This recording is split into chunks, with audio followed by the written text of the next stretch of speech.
CO told Macmorn to not touch the dust that he had found under a desk, and sorry, my voice is giving way.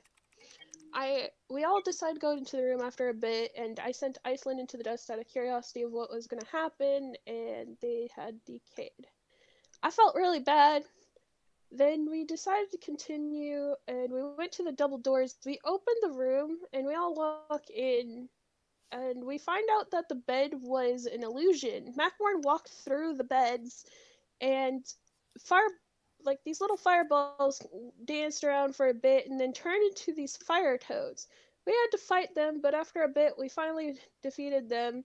When I had looked back outside the room, I saw someone invisible, and I had told the others, and Erastus said that this might be going to my head, technically calling me crazy, and I felt very insulted and explained that I was searching for invisible things.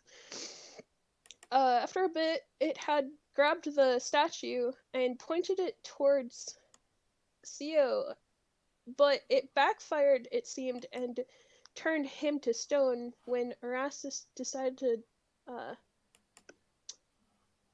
punch his face off, I guess, making him never be able to come back. And we see that there was this ladder leading upstairs, so I climbed the ladder with everyone following slowly, and we find the storage room.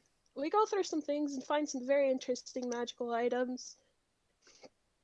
And while everyone was doing that, I decided to go on further up this bell tower, it seemed, because there was stairs leading upwards.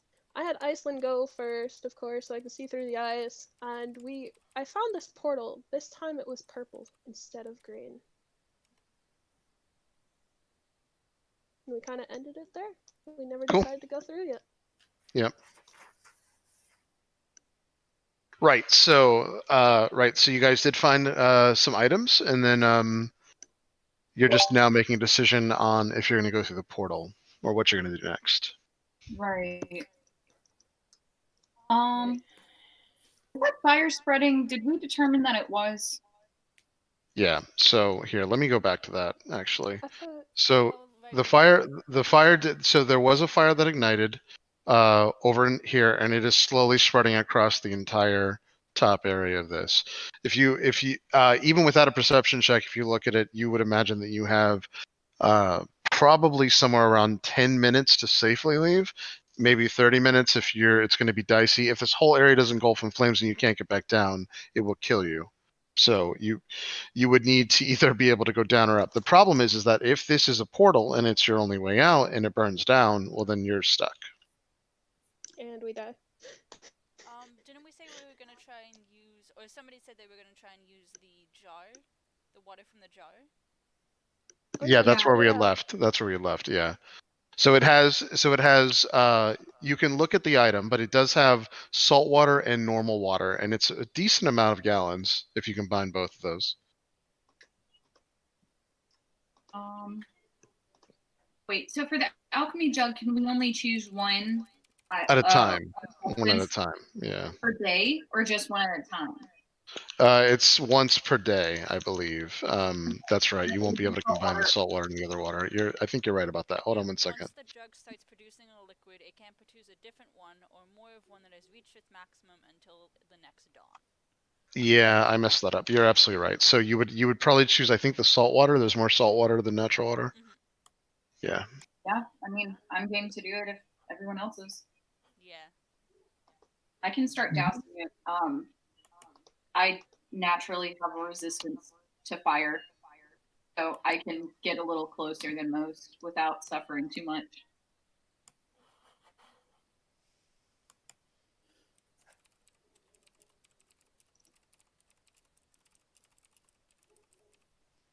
It's all you, Sia.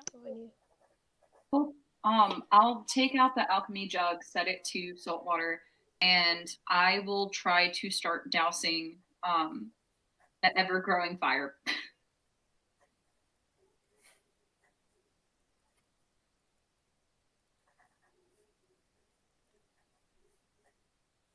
Chris? Yeah, sorry. So part of that cut off though. So so just say the last part again. I'm gonna get the alchemy jug, set it salt water, start dousing the fire. Okay, all right, that's fine. So you start dousing the fire that's spreading in this area, and it's enough to get the original fire down in place. But after a good minute or so, you realize that you're kind of running out of water and smoke is filling up. Go ahead and make a roll. Just do a standard like just go ahead and give me like either a sleight of hand or a dexterity check. Let's see if you can get the rest of it. You have to do this precisely. Maybe we should skedaddle. If at all possible. The smoke is filling up throughout this whole thing anyway, though. So that's the other reason why I need a dexterity check. I just want to see if you have enough, like if you can actually douse it and get out, kind of thing. So It's only a 15. okay, that is actually enough to at least take the fire out. There's only embers now. However, the smoke is started to fill up this entire area here. Visibility is incredibly poor right now. Front row. But however, anyone that has low light vision or can see in the dark is fine so far. Give me spotlights. Can I use prestidigitation to make the embers like go out? You can. Yep. Yeah, if you want to cast it, you can, just to make sure. Yep. Is there anything in the chest? When you go through and start looking at it, the smoke, by the way, is like clogging up your lungs. It's the smoke. There's something strange about it as well. It's a little more acidic than you expect it to be. You're looking through the chest and go ahead and make an investigation.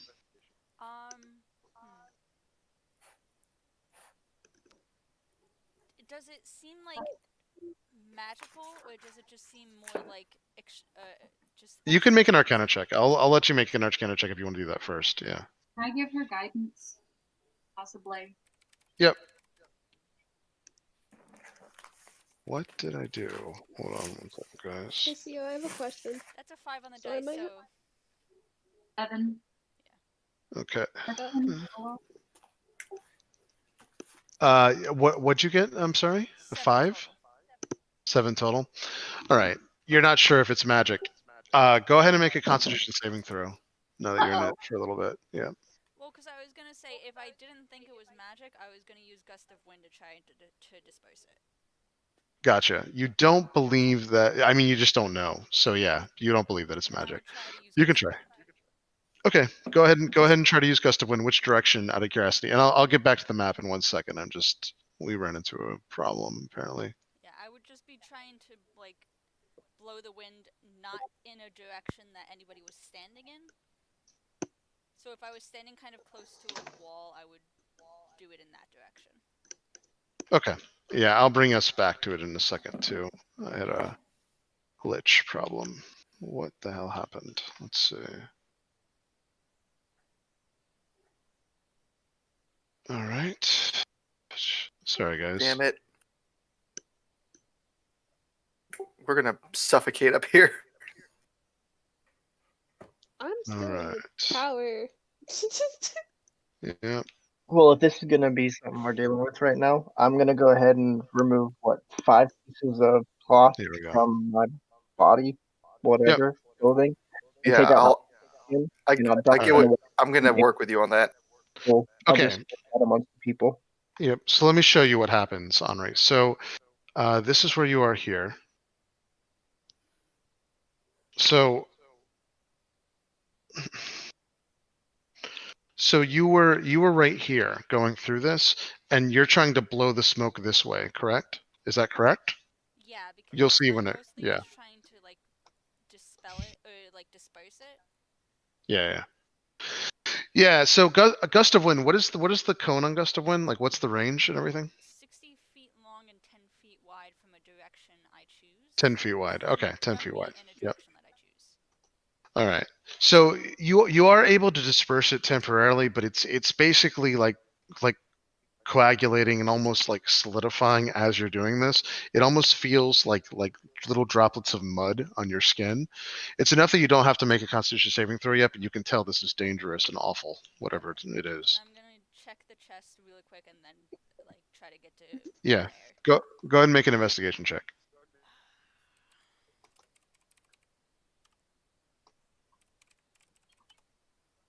17. All right. So you go through the chest and you realize that whatever was in the chest, it looked like it was either ruined or burnt or destroyed in the fire. There's remnants of paper and other things, but it looks like whatever like burst into flame, whatever happened, destroyed the item. There was an item in there. You found it, but it's been ruined. And it's not in a state where like prestidigitation could like fix it. Prestidigitation, yeah. Or even mending. Yeah, at that once it's burned, it's gone. Yeah. Then I'm going to attempt to head up the stairs for Okay. funerary. Yep. Now, where's everyone else during this? Is everyone headed upstairs? Yeah.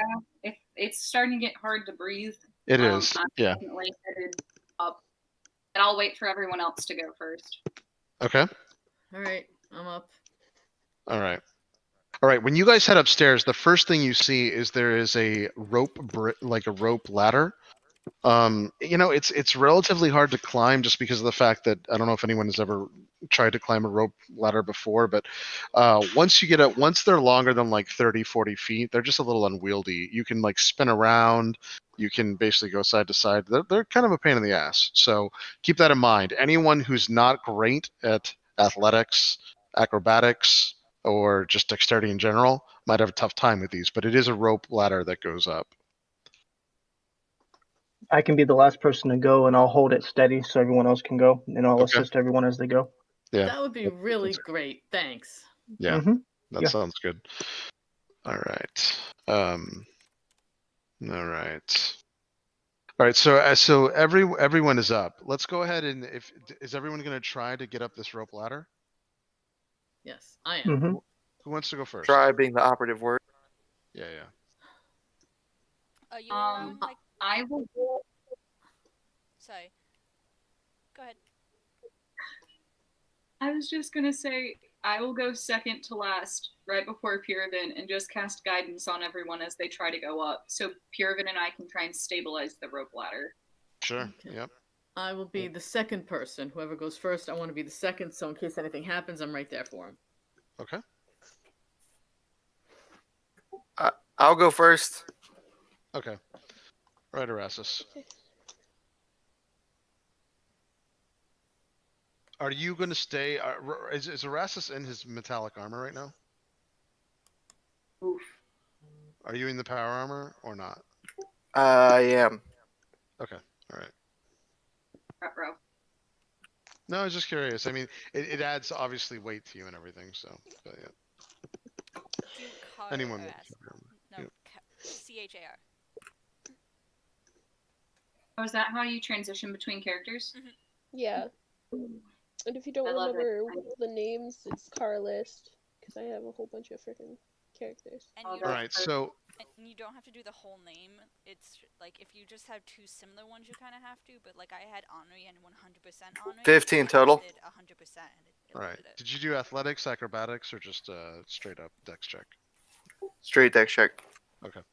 All right. So 15 is enough to get up, but even Erasmus is having a tough time. The rope does try to like twist a couple times. Thankfully, Purivan is down on the bottom to try to stabilize that. But you're so heavy that it's really hard for him to keep it, super steady. But you do manage just to get up. You slipped on your footing a couple times doing it. This is kind of a pain though, and you recognize how hard this thing is. Okay. Oh, But Erasmus has made it up. Jesus Christ, I'm in the wrong place. So Erasmus, you're up here now. You come up to this room that has these 3 curtains. But you're on top here. There's another rope ladder that leads up to the top. Would I be at this rope ladder? Since the Yes, next, you room were was the portal. Yeah, that's correct. So I believe you're actually in this room. Oh, currently. good. I But- can't believe it. I scurry up this thing. Oh, Nice. good. What'd you get? 21. Yeah, that's great. Oh, nice. So No, Greta I'm easily not comes Dexty. stopping really quick. Yeah, yeah. She finds her footing and basically finds a really like good pace and gets up, and with Fairvin's help, she easily gets Oh, there. I'm gonna fail Who's next? so bad. Pam. Macmore? Oh, Mac can go next. Yeah. You want next? All right. Is that is it a check or a saving throw? No, it's check. This is a check. Now, Macmorn, if you were to get to the top of this and fall, theoretically, it's going to kill you. So just keep that in mind. But yeah. Also, add a Let me 2 get to that your other roll, thing ready. Mac, because I'll give you guidance. Well, I'm gonna. Yeah, anyone who falls, this is 60 feet up, so it's 66 damage. It could kill you. So I have great luck with fall damage.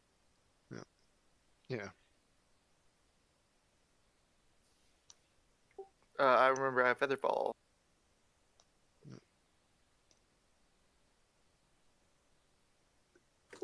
We said it was a check. Yeah, if you can, if you're proficient in athletics or acrobatics, I'll allow it. But otherwise, just do your dexterity check. You just roll dexterity. You can even just roll it like, what's your dex modifier? No, I'm proficient in athletics. Well, then I would use that if I were you. But yeah.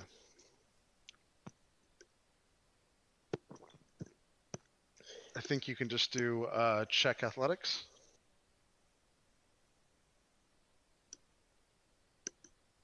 Oh, that's a 12. 12? Plus 2 is It would be 14. Wait, plus Yeah. you have to roll the She already did guidance. It's 14. roll the Oh, guidance. 14? Okay. Oh. All right. So Macmorn gets all the way almost to the top, and he slips and falls. He almost made the DC. He got it by 1. So unfortunately, that's the worst. So Macmorn, you do get all the way to the top, but it slips just a little bit in the sense that like Pyravim is holding the rope, but you slide just the right time that your footing's going down, and you fall. So I'll face that. okay. Is that like a reaction or something? How does face step work? I don't think you can use it while falling, but just read it. Oh, let's see. I can Is find that it a here. spell? You Is that a learn the spell? Misty Step spell. Oh, that's Yeah, if Misty it's a Step. spell and an action, I don't Bonus think action. you can do it. Yeah. You won't be able to use this. Oh, man. Oh, bummer. All right, you do take 24 points of damage. Oh, no. Does that outright What's up? overkill you? I hope not. If it does, we'll get to you in a second. Does that kill you? No, I got 52 hit points. Oh, okay. All right, so you're fine. Yeah. Now, you do fall with several broken bones. You're bleeding out of your mouth. That's a significant amount of damage. You have really, really hurt yourself. You guys see that Macmorn is bleeding all over. Medic! I'm gonna cure wounds at level 2. Thank you. Yep. I was gonna say I brought up the information of Misty Step. How do you upcast Yep. something? Yeah, if it's an action, he can't. If it was like a reaction or bonus action or something, and specifically like you can use it in falling or something, then it would have been fine. But Oh, that was a bonus action. it is a bonus action. Yeah, Misty Step is. I thought you said face step though. What is it? What is it actually? So Read it. Misty Step. Misty Step. How does it work? Phase you Step can is the cast class feature which it gave him throughout access to the Misty Step. Oh, gotcha. It's a bonus action and briefly surrounded by silvery mist. You can teleport up to 30 feet to an unoccupied space that you can see. Oh, well, in that case, you would just take half damage anyway. So you would not have to take the full 60. So we can say that you just took the 12 damage then. There you go. Yeah. If it's a bonus just action, you can saved do you. it. Yeah, if it's a bonus action, you can definitely take it. How do you upcast cure? So do I spell? appear at the top? Okay, so you're gonna do the Oh, you want to X-Men try? Strikes, Got you. cast, Yeah, actually, spell, well, then it's so technically you cannot see the top. add that but at the end. Do you have to be able to see the top? Yeah, I have to be something I can see, but can I just like Misty Step to the top of the rope? Yeah. I mean, you can try to Misty step to the top of the rope, but if you do that, you're still gonna have to make a dexterity check to hold on to it. since you're trying to like basically like go up to the top here, what you technically couldn't see, but you do fall and you try to go through it. Just do it real quick. It's a simple DC, but I just want to make sure you can hold on when you reappear. What am I rolling on? Just do a dexterity saving throw. Henri, so you're gonna do the exclamation mark, cast the spell You just name, have to get and higher then than an 8. a dash That's a level, nat one. and then what level? Okay, so you fall No. still. You still fall, and you take full damage because you didn't Misty Step 30. Wait, if he went up, wouldn't he actually take more because he Misty stepped up and then fell from higher? No, he was right here. So no, because he actually still got maximum damage. He was literally right at the top as he was doing this, and that's where he fell. So he was trying he to healed at Misty Step 12. just to like the other thing. So he was trying to Misty Step right up to a rung, because he couldn't actually see the top. Like the way that this is designed, he was right here as he fell, and he was trying to just teleport like right where he was. So no, he's still going to take the full amount. So unfortunately, you fall, and you still fall your 60 feet if you didn't take your half, and then you get 24, and I guess you get healed 12. Yeah. Yeah. Yeah, that's fine.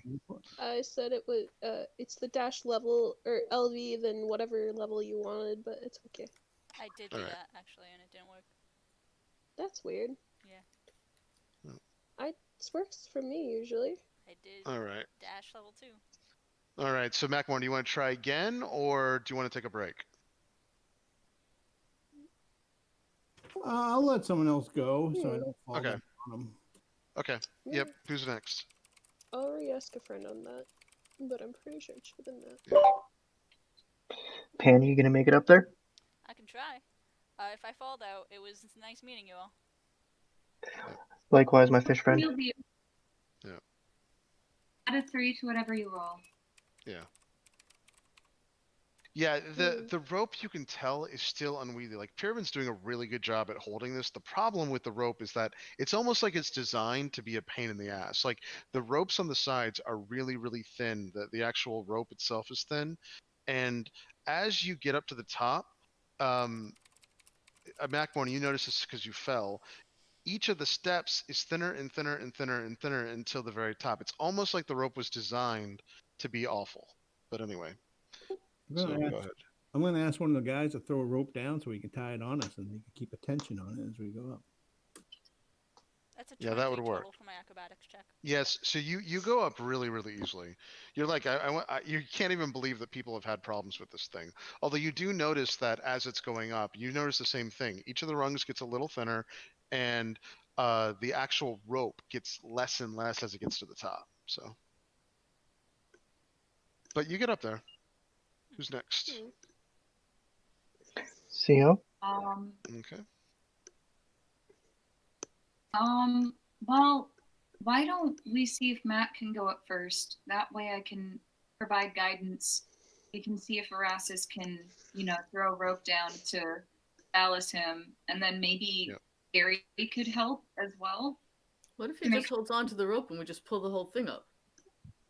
The rope ladder. I have these gloves on, but I'm not attuned to them yet. So the way that would work is that there is a possibility to, if you're really, really strong, to just lift each piece of this. But see, the rope ladder itself is fastened here, so you can't just pull up the whole thing. However, if you're strong enough, and you have to be crazy strong, you could pull these up one by one because the bottom is not fastened. It's just hanging there, which is why Pyravin has to hold it. Okay.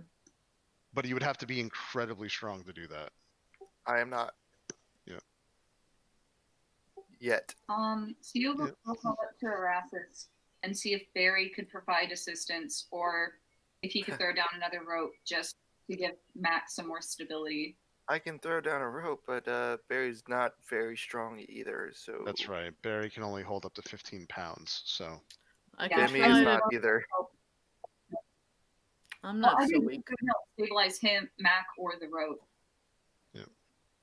So this is what you do realize, Erastus. You are heavy enough. You're heavier than all of them. You can tie the rope around your waist. That was my line of thinking. Yeah. I so could that you can do. Be a counterweight. Yeah. Yeah. So let's do that. We'll tie the rope around Mac's waist, sling it to Erastus, and then I'll provide him guidance as he starts his ascent. Yep.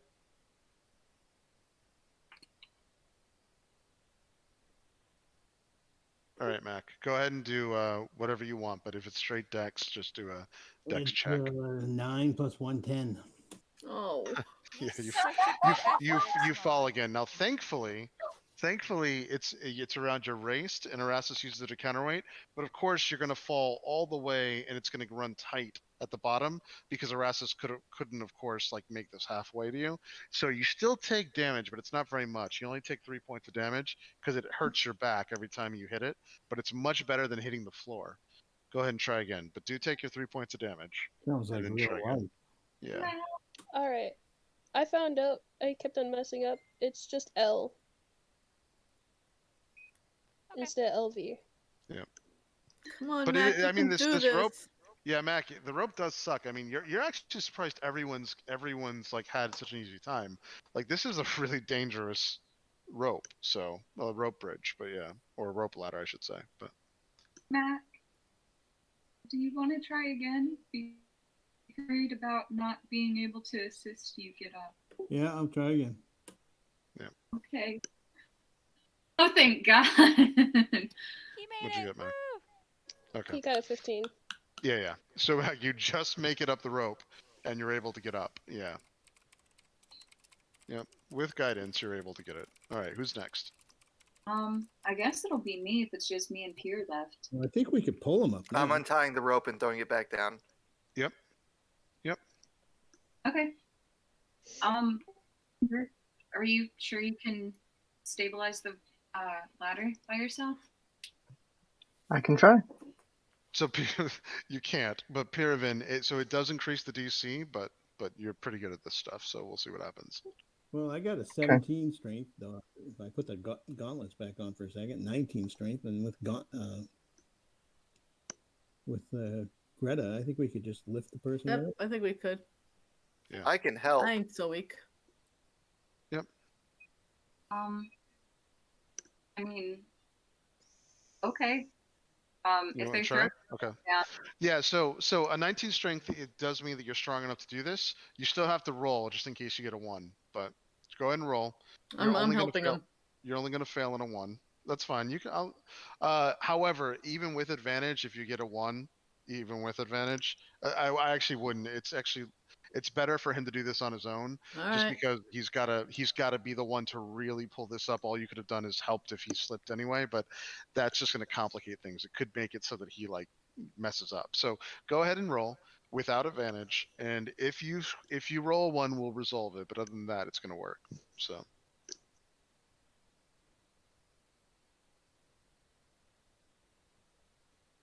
I kind of want him to roll a 1 now just for comedic purposes. How many hit points do you have, Seal? Rolling. I have 40. Okay. So it won't outright kill you, but it could be really nasty if he rolls a 1. So we'll see. Yeah, I could just break my back. Who's rolling? It's you. You're rolling, Mac. Macmorn, you're rolling regular. Yeah, or I can roll. If you want me to roll, I can roll too. I can roll d20. It's up to. Am I just rolling a die 20? Yeah, it's cool. I can Strength roll check? it. Is this? No, you don't even have to do strength because there's no plus on this. Oh. I just want to. You just have a 5% chance, as always, of like failing this outright. So. It's exclamation mark instead of a dash or forward slash. Do you want me to roll it, Mac? 7. He got a 7. Okay, so Macmorn's able to do this. You go ahead and pull her up. It takes a minute, but you're able to get through this and see how you're up there safely. So you go ahead and take the ladder back down, and Pyravin, now it's up to you. Do you want Macmorn to lift you, or do you want to just try to do it yourself? If I roll, could he help by just holding onto the rope? Yes, absolutely. Yeah, and you're gonna have the rope tied. Nat 20. So okay, so you get up Never there. mind. You get up there really, Yeah. really easily. Yeah. Yep. So Pyravin again gets up there super easily and is able to get up. All right, guys. So so now you're in this room with these 3 red curtains. Now, you've already seen so you've seen, Minerva, that upstairs is like this glowing, swirling portal. But what do you guys want to do? This one's a little easier, by the way. It's not as bad. It's actually anchored to the floor, so it's a pretty easy. Like you can climb up this one pretty easily.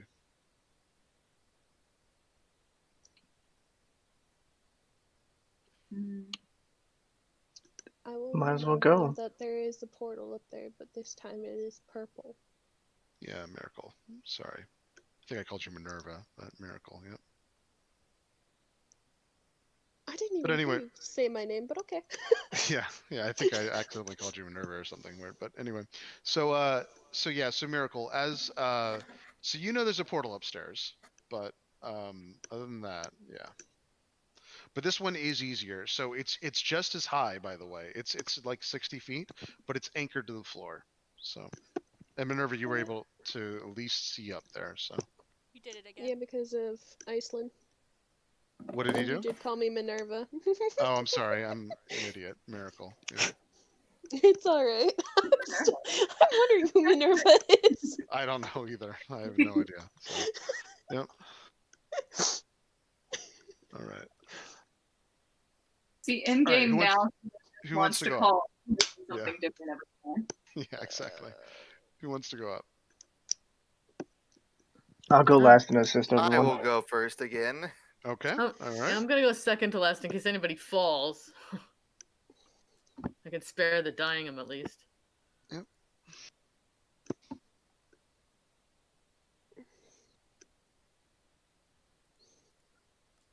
So are we gonna just leave these curtains be and just head for the main portal? We should just leave them be. We don't know what'll happen. That's That turtle could be like a cannonball coming down. No, he's got feather falling. 14.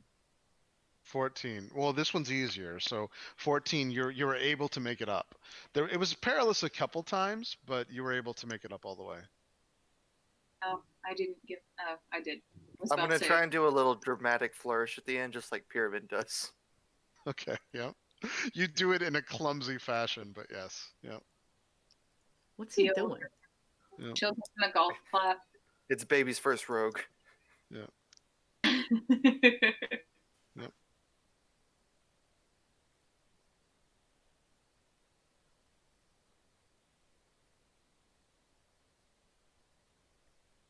Give You it a see 4 that out of there is 10. a swirling portal of what looks like almost chaotic energy, almost mercurial. It's right here when the stream catches up in the corner.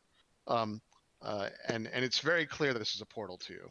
Oh, since Iceland's probably still up there, I'll have Iceland just like go land on him. Just be like, there you go. Go into the portal? Okay. Yep. No, land on. Oh, land on. Okay. On Erasmus. Oh, kill your character, right? Yeah, land on Erasmus. Okay. Yep. No, she can. Yep. Oh god. Yep. All right. Who wants to go next? Or does anyone want to investigate down here, or do you just want to go upstairs? I want to go upstairs. Okay. That's Yeah. fine. I'll help. If Pan gates, I will set. So northeast or west? East. All right. Okay. East coast, So west coast. yeah, so when you open up the curtain, there is what looks like a letter on a pedestal. And it's just sitting there. There is a wax seal. The wax seal is what looks like it's a wax seal of a droplet of blood, but it's not, of course, real blood. It's just a wax seal, and the seal itself, which was metallic of some nature, makes like a little like basically a little indentation of what looks like a blood drop.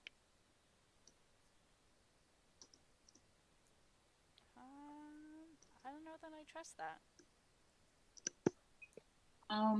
I will ask my little pseudo dragon to to see if the paper is laced with some kind of magic, or if anything near Sure. Pan is.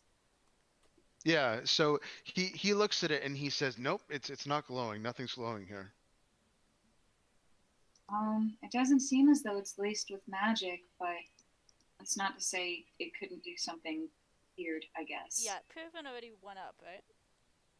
No, that was Erasmus who Oh, did. okay. Erasmus went up. Yeah. Purvin, would you be able to help me check for traps? Yeah, I could absolutely. do my best. Yeah, go for it.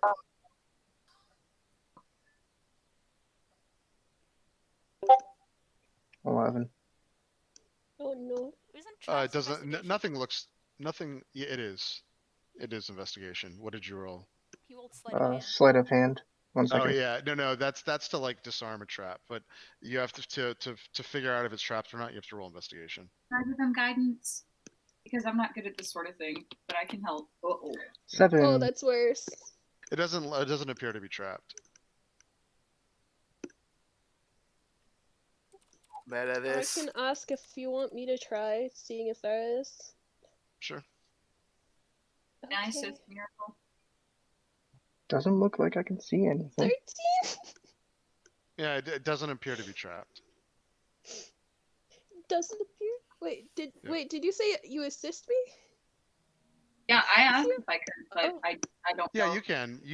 Okay, then I'll can let the roll totally do. again. Yeah. Nope, that's worse. That's fine. Yeah. How high up is Erasmus now that he's ascended the ladder? 60 feet. He's 60 feet up. I have ascended. Yeah, Barry's one. Yeah. Erasmus, All right. Erasmus, Demi, can I borrow him, please? Why? I wanted to see if he could pick up the letter from this pedestal. It doesn't look trapped, but you never know.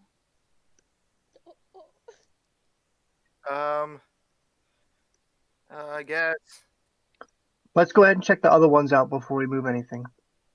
I'll send Bimmy down and I'll tell him, do what she tells you to do, and then I'll send him down, and Yeah. he'll land on Sio's shoulder, so she can order him about. Okay. And for future reference, if Sio tells him to do something that's not contrary to what I want or what I tell him to do, he'll do it. Okay. That's fine. Yeah. Cute. Yeah, I'll listen to Purivan though, and I'll just have Benny sit on my other shoulder and wait until we investigate further for him to swipe the letter. Okay. I'll open the north. Okay. The north curtain just has a map of an area that you've never heard of called Corvair. Okay. It's west. labeled Corvair, but you've never heard of this area. It's one car you don't want to get into. Wait, and no one's heard of it, or only 10? No, none of you have heard of it. Corvair or Cormier? Corvair, not Cormier. No, Corvair. We would Yeah, have heard of Cormier. it's Khorvaire. I'm about to learn how to be the worst fighter subclass. Yeah, not Cormier, which is a famous city in Faerun. Yeah. Dragon Does- Knights. Yeah. Does the map seem to be magical? No, he tells you it's definitely not magical, and I'll show you what the map looks like. Oh god, he's got it modeled. It must Yeah. be important. It must be important. No, Strip it from the wall. surprisingly, I am actually shocked that no one here has heard of Corvair, but it's a very, very famous place. It's just nothing that you guys would ever have heard of. But here, hold on, I will show it to you though. I can bullshit and pretend I've heard it. No, it's Oh, cool. yeah, It's cool. A lot of Corvair, people. you know, good old. Yeah. You'd have to play in a very specific thing to know it, but it's very, very famous. But here's Corvair. I'm gonna show it to you real quickly. Chris, even the bookworm that reads a lot of books? Nope, you would never hear of this place. That is correct. Hold on, let me find a better way to show this. Here. Open the necklace of Henri summoning. Amazing. Yeah. Let's do this. Okay. All right. We need. It's gonna take a second to come up, but this is Corvair. So I'm gonna share my screen with you. It's an entire continent, and this is the map. You guys can see it, right? Yeah, It's still Yeah. loading. I know that. Yeah. The biggest thing that's in the middle of it is this thing called the Mournland, which is its most prominent feature. And then there's anything else that you guys can see on it right now. But I'm gonna get a dragon mark. Chris, I'm liking the tabs you have open on Meteorite. yeah, yeah. That was to get the picture to you guys, by the way. But yeah.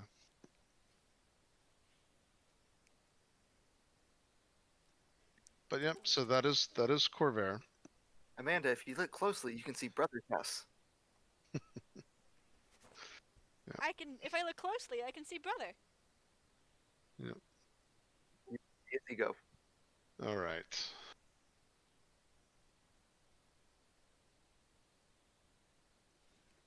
Okay, and what's in the west curtains? So the west curtains currently has nothing. There's a pedestal there with nothing on it. Is there something magical on the pedestal? He tells you there isn't. He says nothing's glowing here.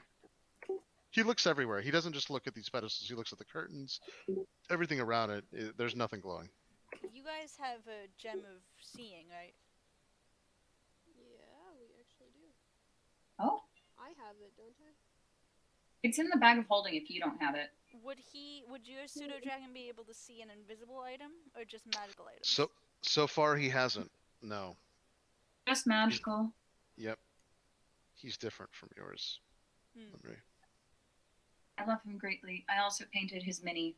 Not that I'm ever going to really use it, but I painted him a mini.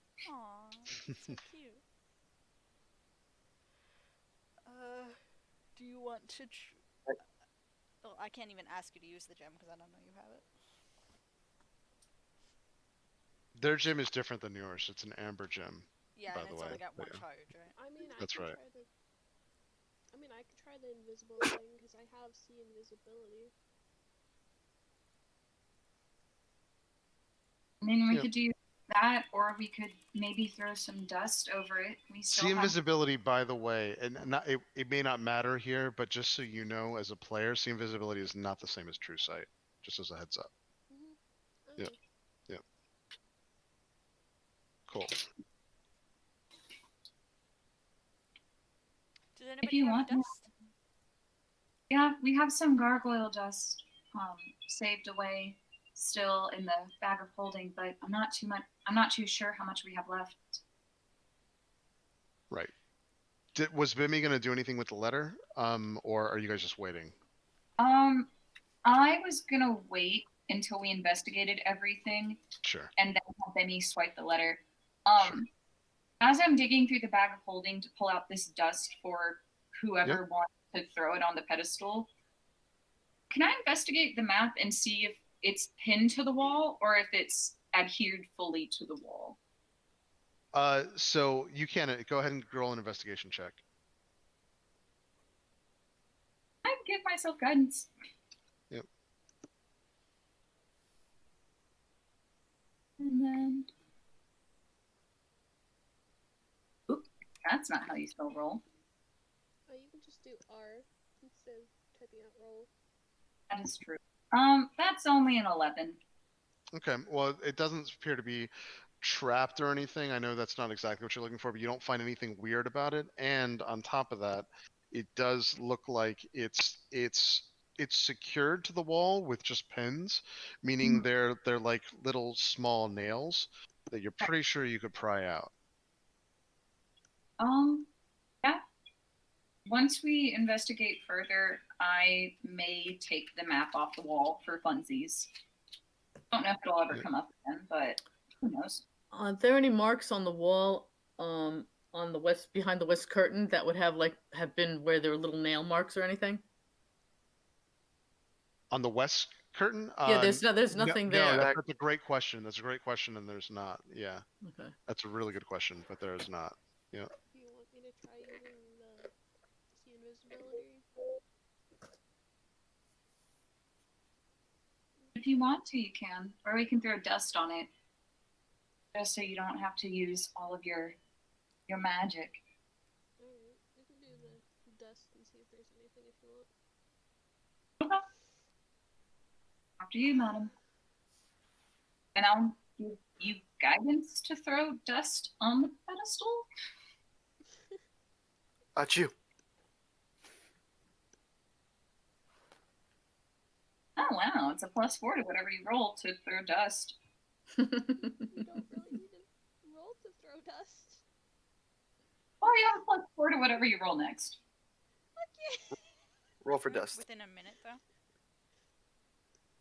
I think so. I'll double check. Yep. Well, I'm gonna have to at some point climb this ladder, so. Yep. So I'm sorry. What are you guys doing? We're gonna try putting some dust on the pedestal, see if anything shows up. Sure. Yep. So you go ahead and put the dust on the pedestal, and there is a faint outline of what looks like a same thing, a letter, but it must be invisible, or enchanted, or something. However, there's no magic that you can see.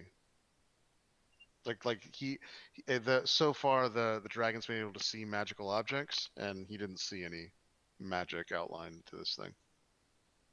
So there's 2 letters now. One looks normal and one's invisible. Yep. Everything we're finding is magic. Mm-hmm. We found more magic things than exist in most cities. That's exactly right. That is 100% correct. In the Tomb of Horrors, that is absolutely correct. You'll be lucky in Neverwinter. Henri's characters found this. If you can find 5 magic items in all of Neverwinter, outside of course, like Lord Neverember himself in the court, like normal people, this is highly magic compared to anything you guys are used to.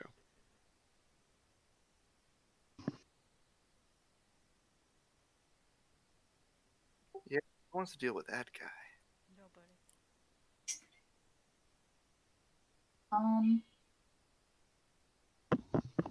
I think it may be safest to just have Bemi collect both letters, and then when we take our next rest, to review them and see what they're about. Sounds good. Okay. So you have Bemi fly over and take the one in the east? Yeah, he'll probably take the invisible one first, just because it seems more... So Bimi goes to try to take the invisible one, and his beak literally just goes through the dust. The dust does get the dust does get disturbed, but Bimi can't grab anything on this. Oh. That's weird. He's squawking angrily. What happened? Yeah. Yeah, he's trying with all his might, but he can't figure out what's going on, and he can't grab it. He can't pick up the invisible letter, but I'm not familiar with magic at all, to be honest, so I don't know what's happening. It didn't seem like anything happened when Bimi tried to go and pick up the letter. On the invisible letter. Yeah. This is the invisible one, or presumably invisible one. I'm gonna walk up and try and pick it up. Yep. Yeah, same problem. You can move the dust around, but there's nothing there when you go to pick it up. You can try to make an Arcana check. Like anyone can try to make an Arcana check on this very unnatural occurrence, but yeah. A D4 is now going to be used. Wait. My first one. 18 plus 4, so 22. The only guess you have is that the letter itself is not physically here. It's been plane shifted, and the only thing you're seeing is remnants of the physical displacement of it. You have no idea how to get it back if it is plane shifted, or if that's even correct, but that's your best guess. This is high level magic that you just wouldn't know much about. But you did roll so high that you got a good guess on it. I'll tell them about that then. Yep.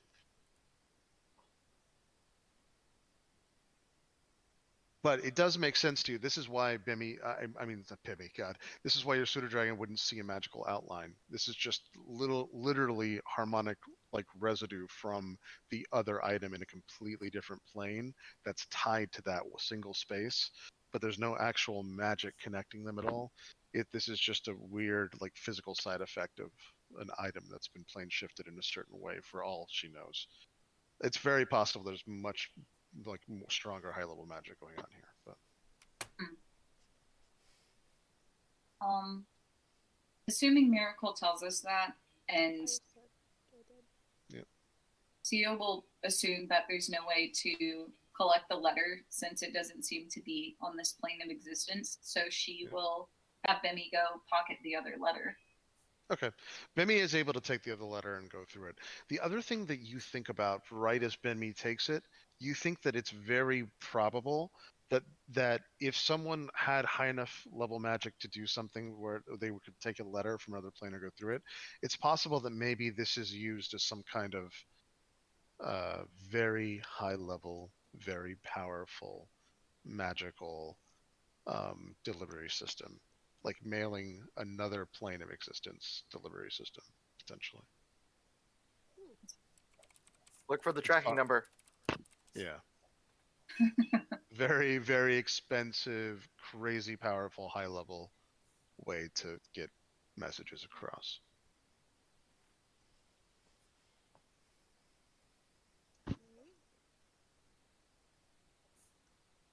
Oh, well, I'm thinking about pocketing this map. So I'm going to go over to the wall with the map. Yeah. And I don't have any tools or anything, so I'm just going to take the flat end of one of my daggers and just try and ease the pins.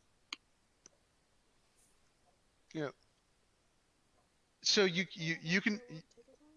Yeah, go ahead and try to help her, and I'll let you. You're gonna have to still make like a sleight of hand on this to make sure you don't damage it.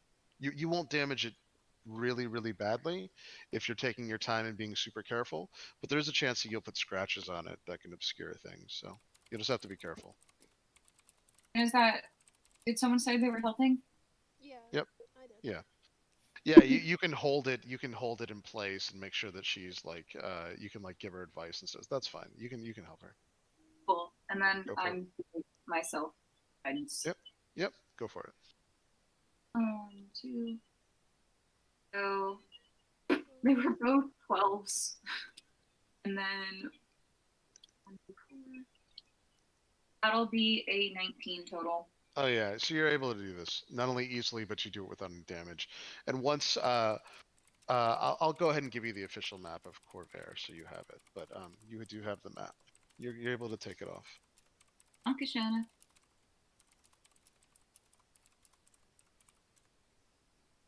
All right, guys. So who wants to go up this ladder next?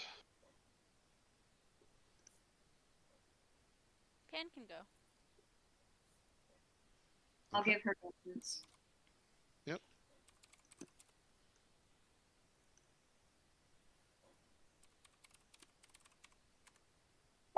Ooh, nat 20. Nice. Okay. Yeah, you can easily get up the ladder.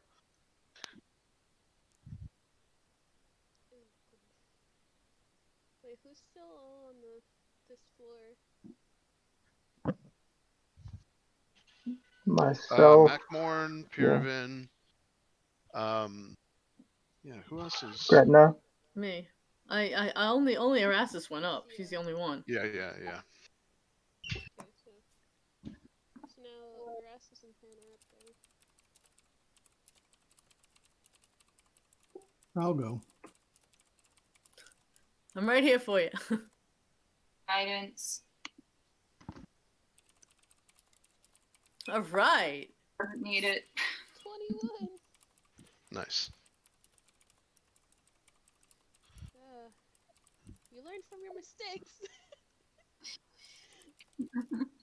I don't want to die. Yeah. Yeah. Okay, so it's me or Theo now. You can try for it here, also I can just go ahead and give you guidance.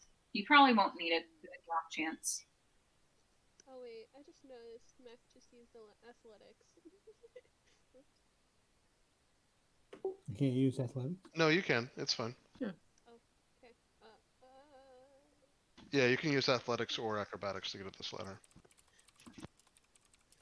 Okay, I'm just gonna check. Oh, that's only a 1. Oh, that's great. You got a 1?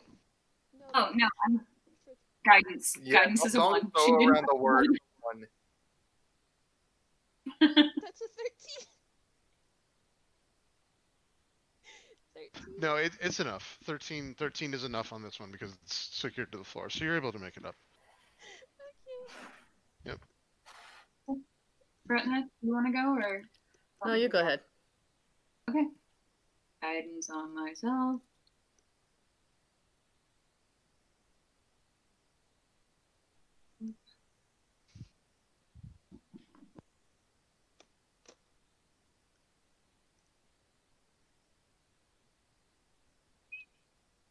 Uh, 16 total. Yep, you're able to pretty easily make this up.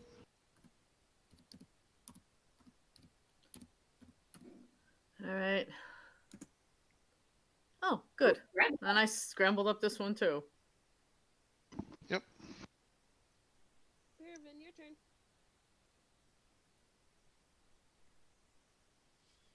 Irvin? 15. Not bad. Wait, hold on. You'd still Yeah, be that's fine. good. All right, cool.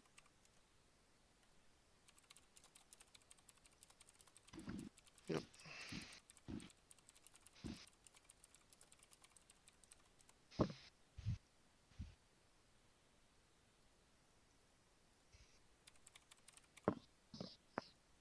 All right. So that's everybody, correct? Yes. Mm-hmm. Okay. So you guys are on top. You see the swirling portal. Here, let me move it up.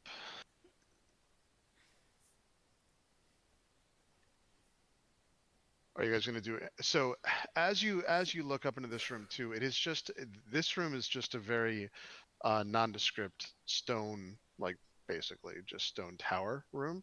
There's nothing here that's descript, like it's nothing you can necessarily see. There are these 3 tiles, but unfortunately to get up you had to like kind of stand on them. So if you were gonna like hit any traps, you would have already done so. So it looks relatively safe. You can see that there are these very big windows out on this side of it, so you can see out, and you can see that you're on top of what looks like, you know, the massive building that you saw when you came in. You're in the very top portion here. Is there anything you guys want to do though before you go into the portal, or are we going into the portal? I want to spit out the side of. Looks like it might be a safe place to rest, maybe?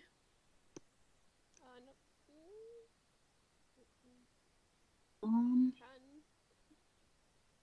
yeah, I don't see why we couldn't. I mean, the smoke and everything doesn't seem to have ascended with us, so. Yep.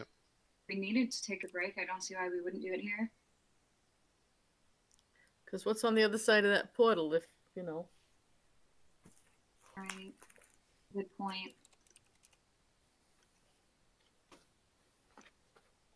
I guess we're taking a rest. If no one agrees.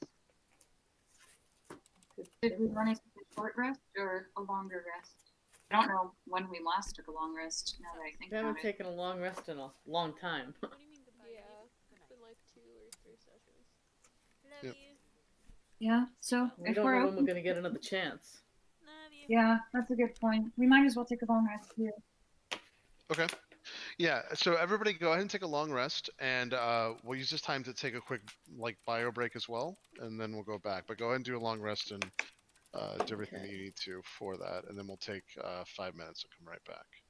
All right. I might have Sounds to, good. I might have to go Yep. eat in Sounds like good. 10 minutes, so if I'm not back, just continue. It's just me eating. Okay, that's fine. Yeah. I'll just take notes for you, Miracle, and just let me know whenever you want to take over again, or if you want to. Cool. I'm just used to taking notes so much. Right. Still level 4, right? Yeah. You are. Yeah, you are. It's still level 4. I was about to say, unless we all want to collectively just convince Chris we're level 5. Yeah. Like, we just come back No, you are level 4. Oh, Chris, there is one thing I'm curious about. Yes. If Pan joined the group after they all died, are they still part of the whole mechanic? No. but it may not matter. So, I mean, it does matter, but no, you haven't died yet. So, it does matter in some senses, but you'll see. For the encounters, it doesn't matter, but I know that you said there were other mechanics going on. Right. So. Right. Okay. Yeah. So you remember in the very beginning where there was the bedroll and I fell asleep with Miracle? Whole situation? Yeah. Yeah, see, I wasn't here for that. Yeah, I just now realized that it says I can't be charmed or put asleep by magic. Oh, that would have been super helpful. Yeah, that would have changed a lot of things. Yeah, that you would have been immune to that trap. Mm-hmm. Wait, you're an elf, right? Mm-hmm. Yeah, like, isn't that their main thing? Yeah. Mm-hmm. Yeah. For some reason, I just assumed that whenever you said that, I was like, oh, okay, I guess this doesn't apply here. Well, you know what's funny? Paraven? I was getting you also confused with the other guy that was a changeling. So at the time, I didn't even think I caught it because I was like, oh, it's fine. He's a changeling. So. Okay, Yeah. well, Docs. I just wanted to say how dumb I felt. Yep. Yeah, that would have changed. That would have changed a lot of stuff. Yep. Although, to be completely honest, if you had gone to the bedroll and not, like, kind of Miracle still might have gone to the bedroll and still fell asleep. So. Yeah. I was first, so I would have. Oh yeah, that's a good point. Miracle was first. What am I saying? So, yeah, Miracle still would have been asleep. So, but yeah.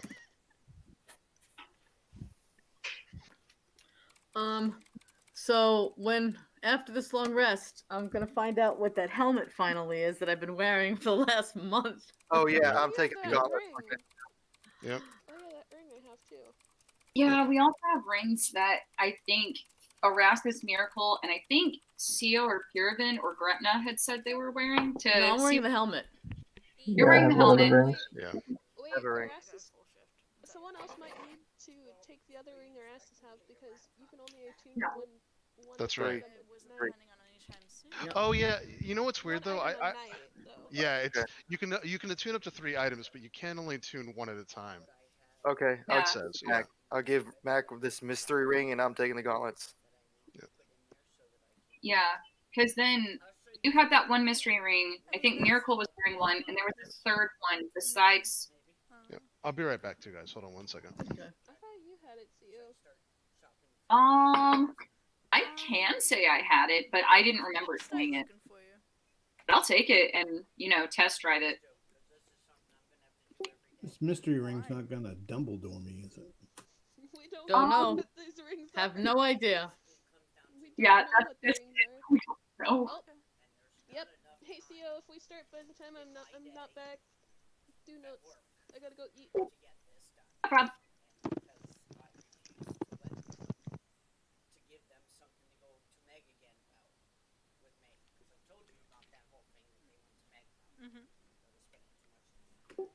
Hey, Gage, you even the sword. Are you proficient in sword? Yes. Okay. Sounds good. That reminds me. Where do artificers get weapons from? I was just wondering.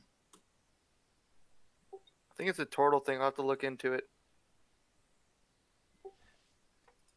Even if not, it's still better than anything else I have. Even if I don't add my proficiency bonus to hit, eventually it'll scale enough to where it won't be worth it mathematically. But I'll have to look at my D&D Beyond sheet.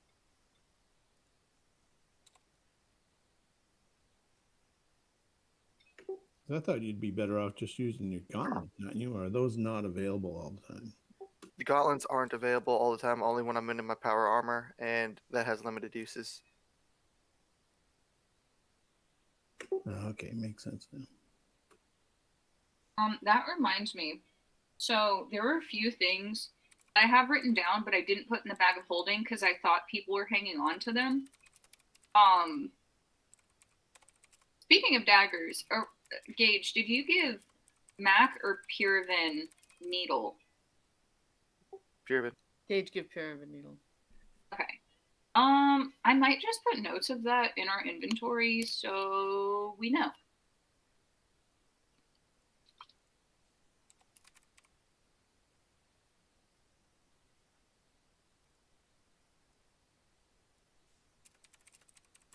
So Gage, do I mark my armor +1 now?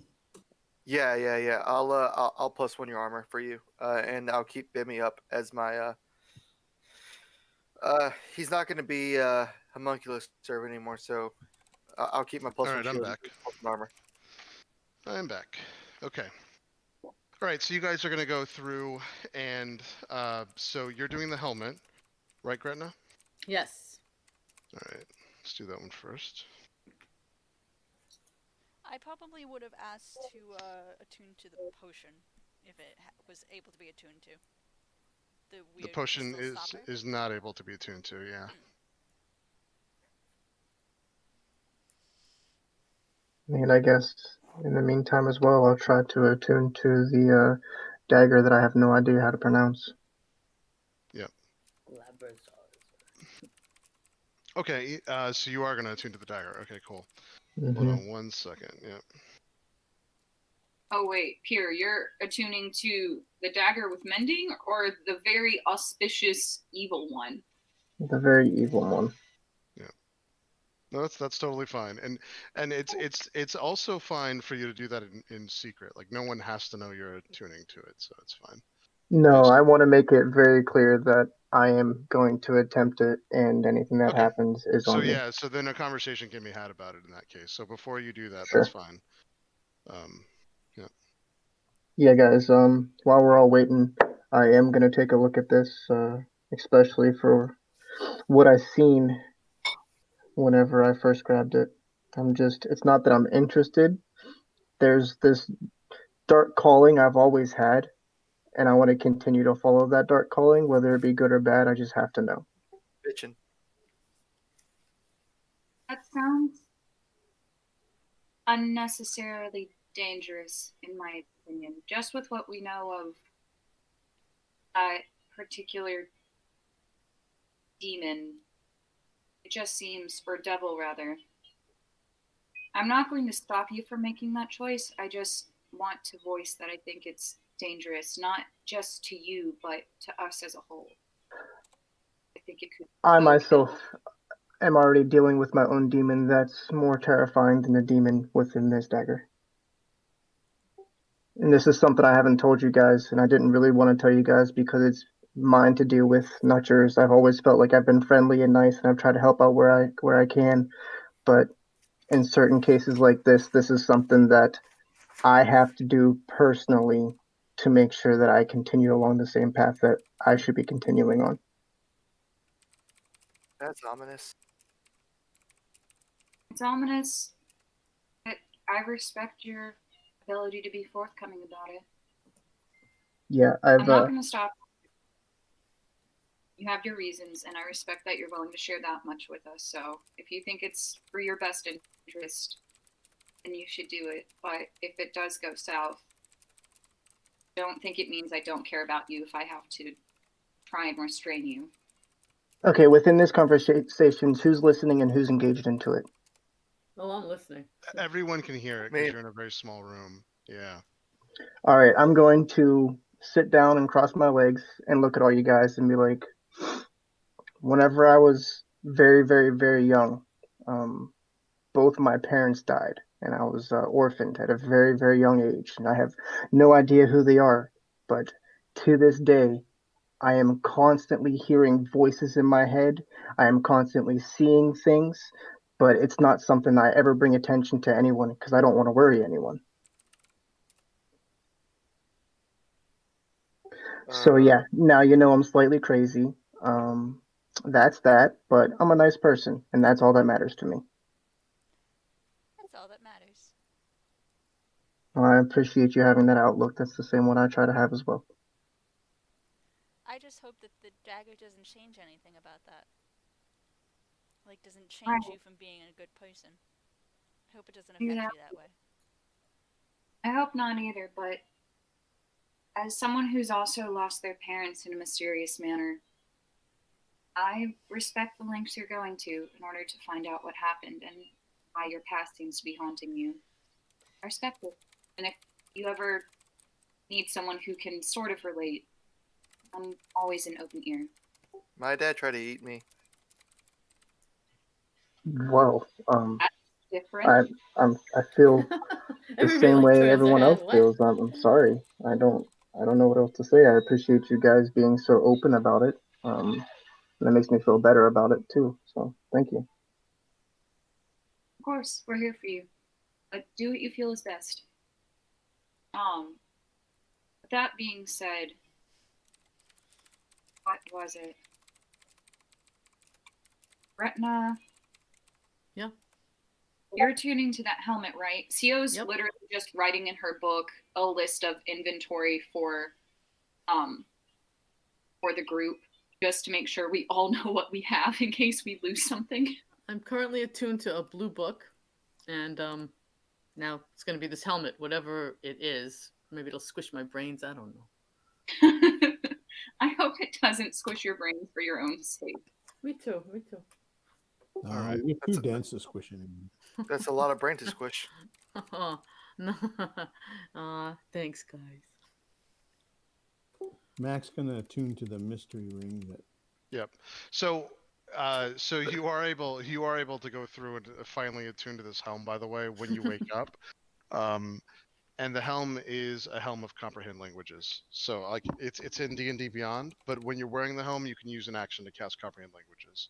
You can do it at will, which is pretty way nice. better than I thought it was gonna be. Yeah, it's pretty nice. Going from this group, or going from the other group to this group is such a whiplash. Why's that? We're nicer to each other. You guys are cool with people doing questionable things. This is a little different. Yeah. Yeah, from what Seth, I picked up on that. Last session was a doozy, to be fair. Yeah, I hated I couldn't sit in on that one. My group for Sundays ended up rescheduling our time. So I just heard bits and pieces of your conversation from Gage's office, and I was just like, oh. I felt so bad because, like, at first he wasn't going to be playing at all, and we, like, convinced him to be like, no, just say this and you can play. And then we fucking interrogated him. Yeah. It was like, hey, let's play. But we're gonna, first off, blast you with the spell, and then we're gonna mess with you. Love it. Yep. As we're all sitting and doing this, I know Miracle has the book with the Mastiff totem, and she had the gloves of missile snaring. They gave me the Mastiff totem. They gave me the Mastiff figurine. I have it. Yep. Okay. I didn't know if that was part of the blue book or what. So you have No. The blue book is something totally different. So who took the 2 rings, by the way? So we have 2 rings, right? They're Mac. both the same. Yep, Mac. Yep. Mac is wearing one. Miracle's wearing one. I am wearing one. Okay. All 3 of those rings, even though they're stylized differently, are rings of water walking.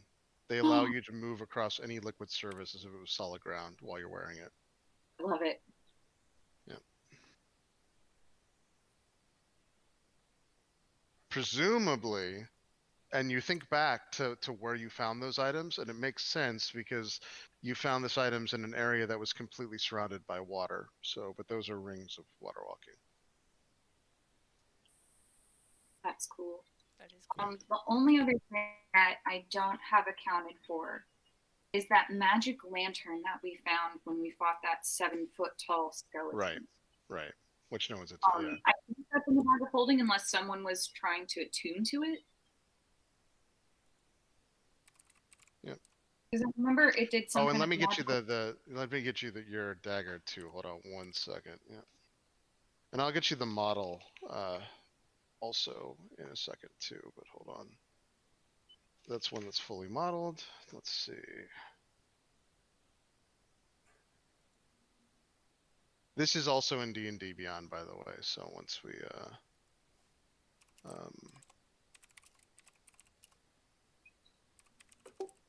Does the corpse hammer have to be attuned? Yes. Yeah, Corpse Hammer is an attuned weapon, yeah. And you only get 3, remember. You can only attune up to 3 magic items unless you have special things. Yeah, but they're talking about items that need to be attuned. Yeah. So the so this is the so this is the non-awakened Blade of Broken Mirrors. That's the and so what it is you can speak, read, and write Abyssal. You gain a +1 bonus to attacks and damage rolls. Whenever you kill a humanoid with an attack using this blade, it remembers the creature's appearance. While holding the dagger, you can use an action to change your form to match that creature's appearance. But your statistics are always going to be the same. The other thing is that it's a sentient item, so there's more to it than that. But right now, just treat it as a +1 weapon that's alive. It does have so you would know this being attuned to it. The blade itself has dark vision, but it does not grant it to you. I already have dark vision. Yeah. Okay, so you said it would be the dormant one?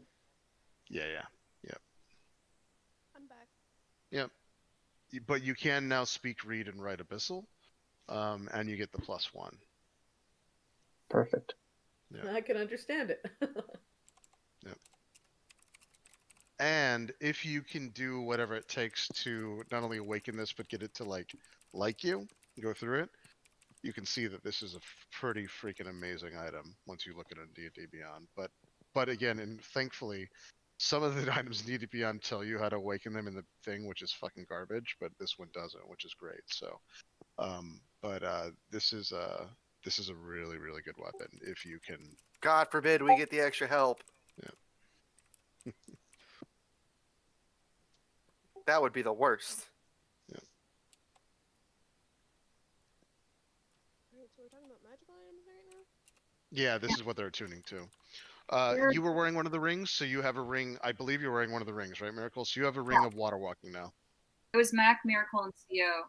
Yeah. We're all wearing those. Yeah. All right, guys. All right, so we can start. So do you guys want to go into the portal? Yes. All right. So everyone walks into the portal, and you feel that same jolting, awful feeling where like your stomach drops out, like you're in an elevator that just like basically crashed 1,000 feet. And you do end up right back where you were, all the way back. Oh crap! Hold on. Yeah, those are spoilers. Hold on 1 second. Let's see. Yeah. Okay. So all the way back here. All right. So you do end up right back to where you were. Only this time, as you're looking at it, hold on 1 second, too, guys. Give me 1 second. Damn it.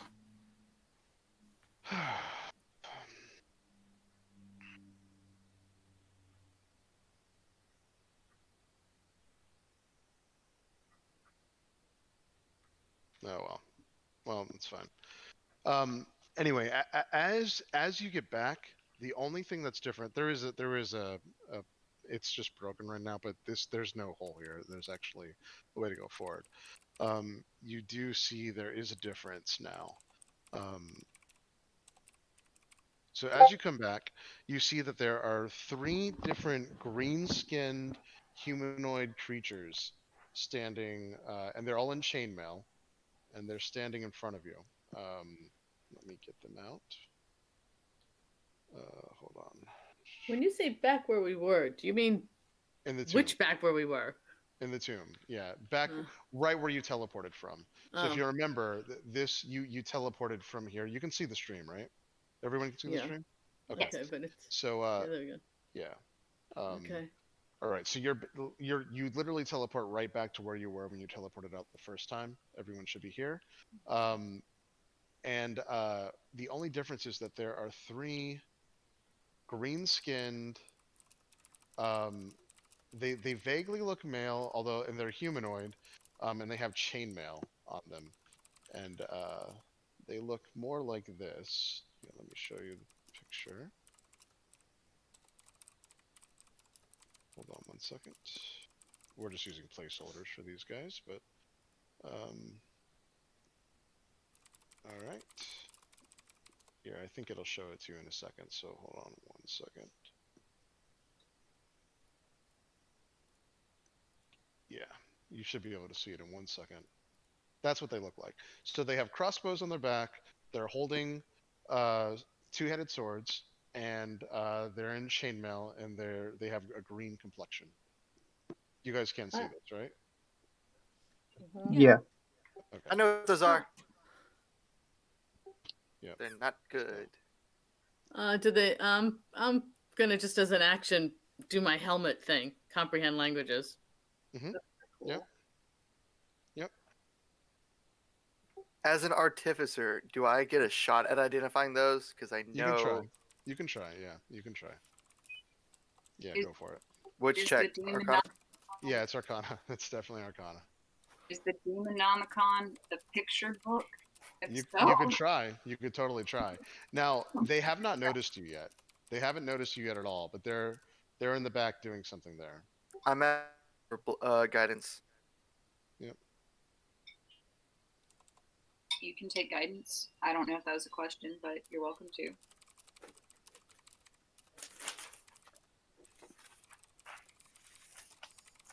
There we go.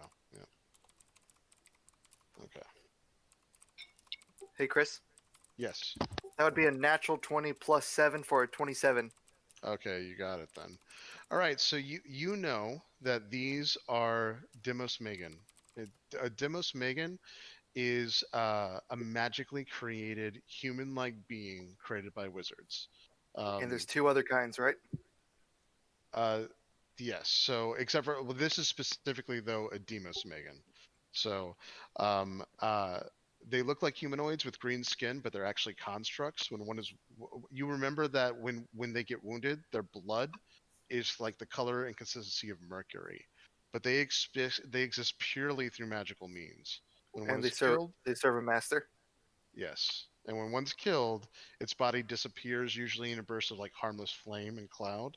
I'm giving you all this because you did get a nat 20.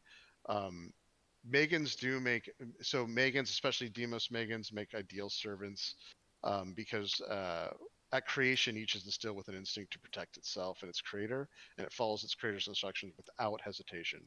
When a task is complete, it just stands immobile and silent until its creator gives it a new order. So it's basically like a magical construct in that sense. But yes.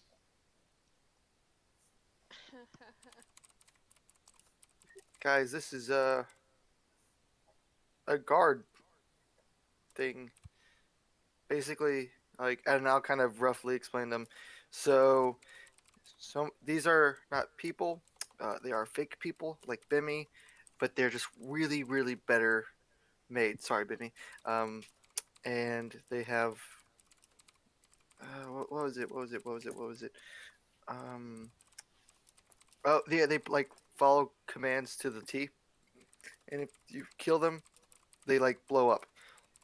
So, yeah.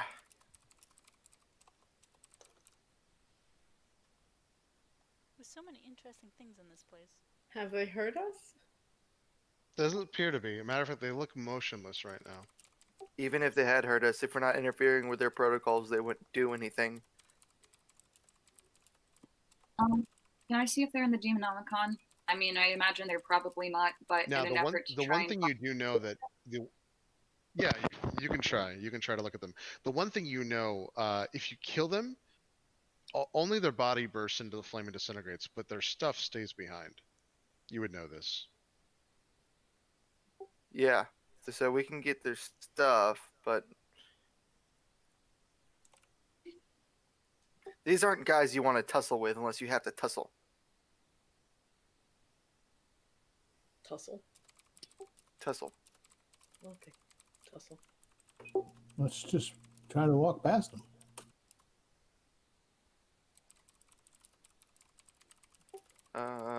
What's in the other direction? Why can't we go Do I that remember way? if they can The other speak? direction,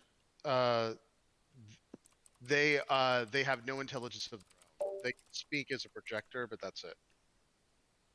So this is what's behind you, Gretna. So if you remember, once you go all the way back to this room, you're now back in that room with Mist, with it's where you got Corpse Slayer. That room. Oh, okay. Yep. Oh gosh. All right. Yep.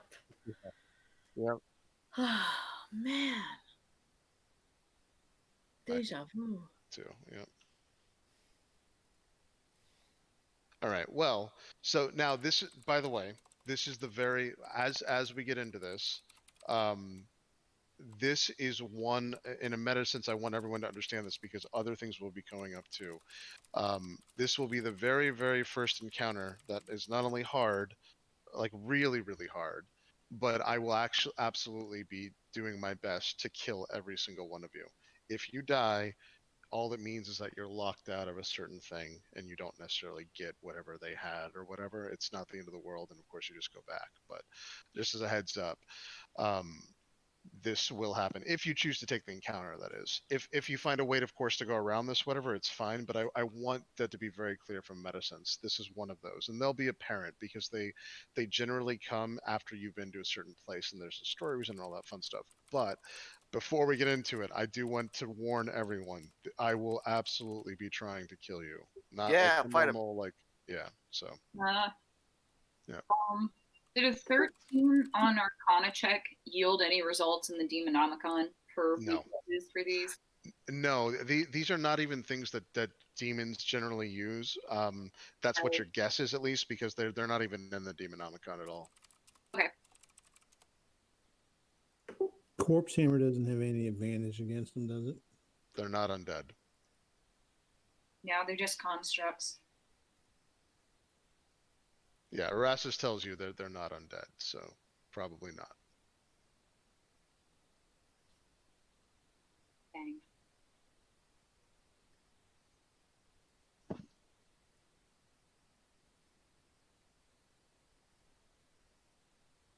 Can I turn to Erastus and ask him how these creatures listen to the master? Is it like a telepathy type thing, or is it something it's a telepathic bond? Yeah.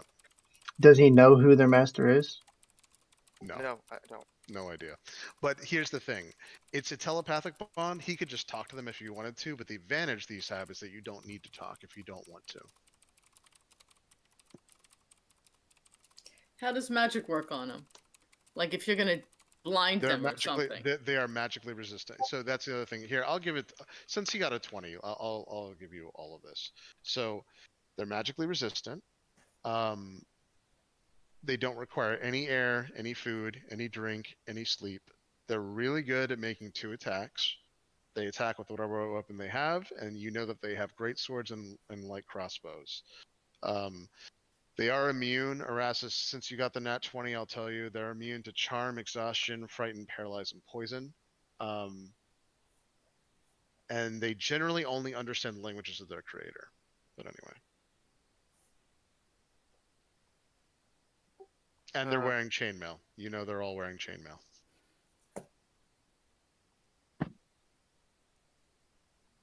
Well, this seems like a good time to suit up, and Erastus will press a little button on his wrist, on his watch, and his power armor extends and covers him.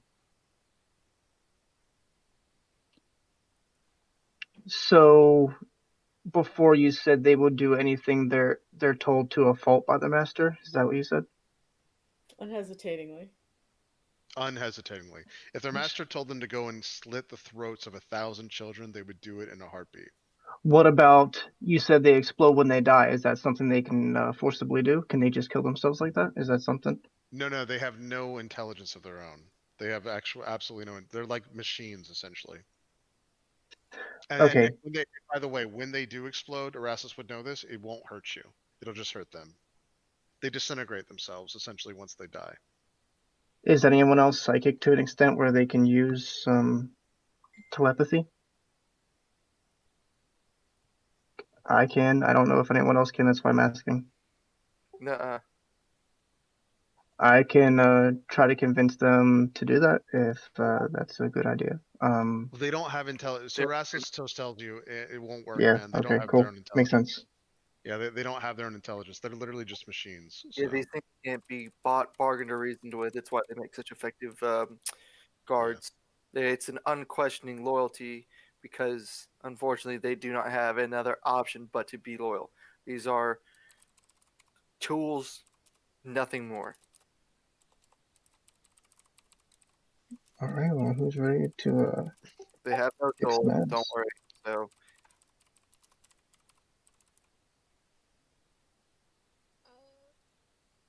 My character's gonna look to Kieran real quick before we do anything. Mm-hmm. And she's gonna say, "Do you want to be invisible?" Yes, absolutely. There's never a question. Okay. I'm gonna cast invisibility on him. Sure. Okay. Yep. Yeah. I'm All right. gonna activate my. Go. Yep.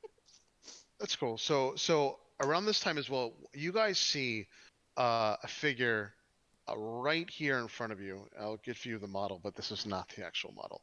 So this is what happens. The figure itself materializes in a pile of bones, 6 feet tall, and he rises out of these pile of bones. He's wearing an armor completely made out of bone. As a matter of fact, I will show him to you, since it's not since we're not looking at the actual representative thing. Hold on one second, so you can see what he looks like. Here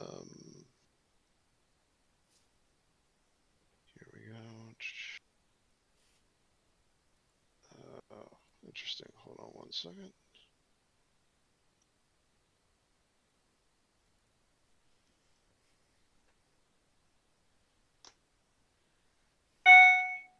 Sorry.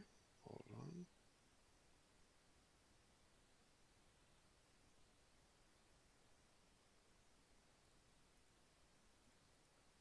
All right, you'll be able to see it in 1 second.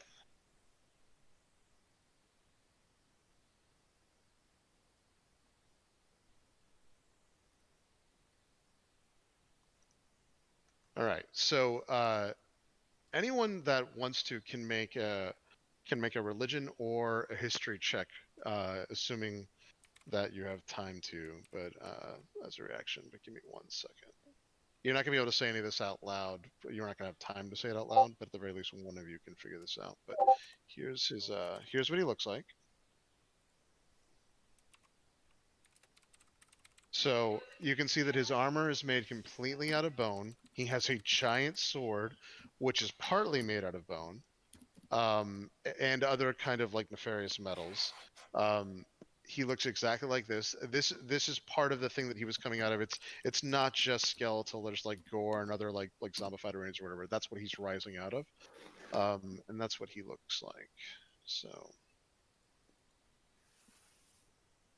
And this creature just appeared from a pile of bones near the. Yes, in front of them. Yeah, yeah.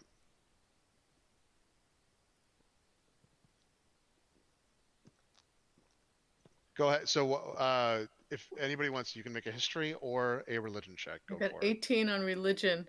21 on history. Okay, pretty good rolls. So you're not. So the 18 on history. No, 21 on history, 18 on religion. Oh, I'm sorry. So on the 21 in history, so you've never you do not know of any creature that dresses themselves in bones like this, except for maybe Death Knights, but you're pretty sure he's not a Death Knight. You're pretty sure that's not what this is, but that's all you can get through this. You've never seen anything like it, and you're pretty sure these things do not exist in any like you're pretty good at, like, you've really gone through this, and I'm just going to give this to you because you got so high. They don't exist in Faerun. That's all you know for sure. All right. What would a 21 history get me? So the only thing that you would know for sure is that there's something going on with his armor and his sword that powers him, but that's it, unfortunately. Again, these are not like you've never ever heard of anything in your history that has anything like this. Which means that, again, the one thing that you would know is this is just for sure not from Faerun. And you got exceptionally high things, but that's all you would know. I don't like this, guys. Yeah. Papa Mac needs new armor. But his armor is bone. It's like this crazy awesome bone crafted armor. It's probably pretty good. Yeah. Oh, the only other thing that I will get you from the history, since you've rolled higher than a 20, is that you can tell through some of the items on his belt that look like they're components that he could be also a spellcaster.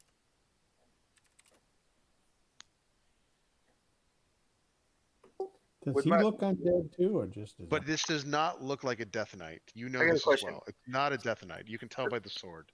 I want to, with my passive investigation and my proficiency arcana, based on the components he has, would I be able to ascertain like what his special, like where he kind of leans magically? I'm gonna guess necromancy. But surprisingly, it doesn't seem that way. The only spell that you can gather from his components is that he is able to cast potentially like command, but that's it. That's the only one that you can figure out. Mm. And he's just looking at us at the end of this hallway? So this is all happening in an instant. So he has not said anything yet, but this is him here. And he does walk up to you. He's really fast, by the way. In a blink of an eye, he gets 15 feet in front of him. I'm in the lead, he right? walks.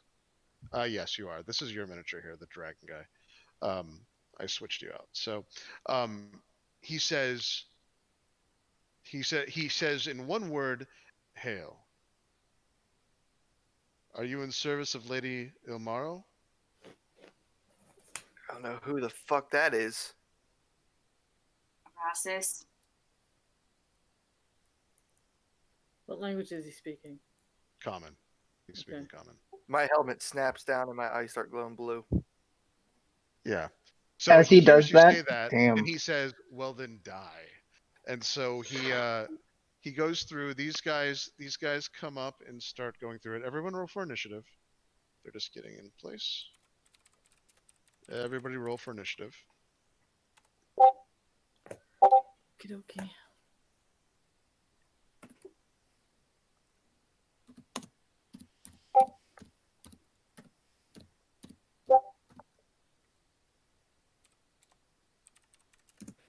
I think my roller's good. Don't worry, guys. I'm in the front. It's seeing it, Kaylee. Thanks. Wanted to not be first. Or high up.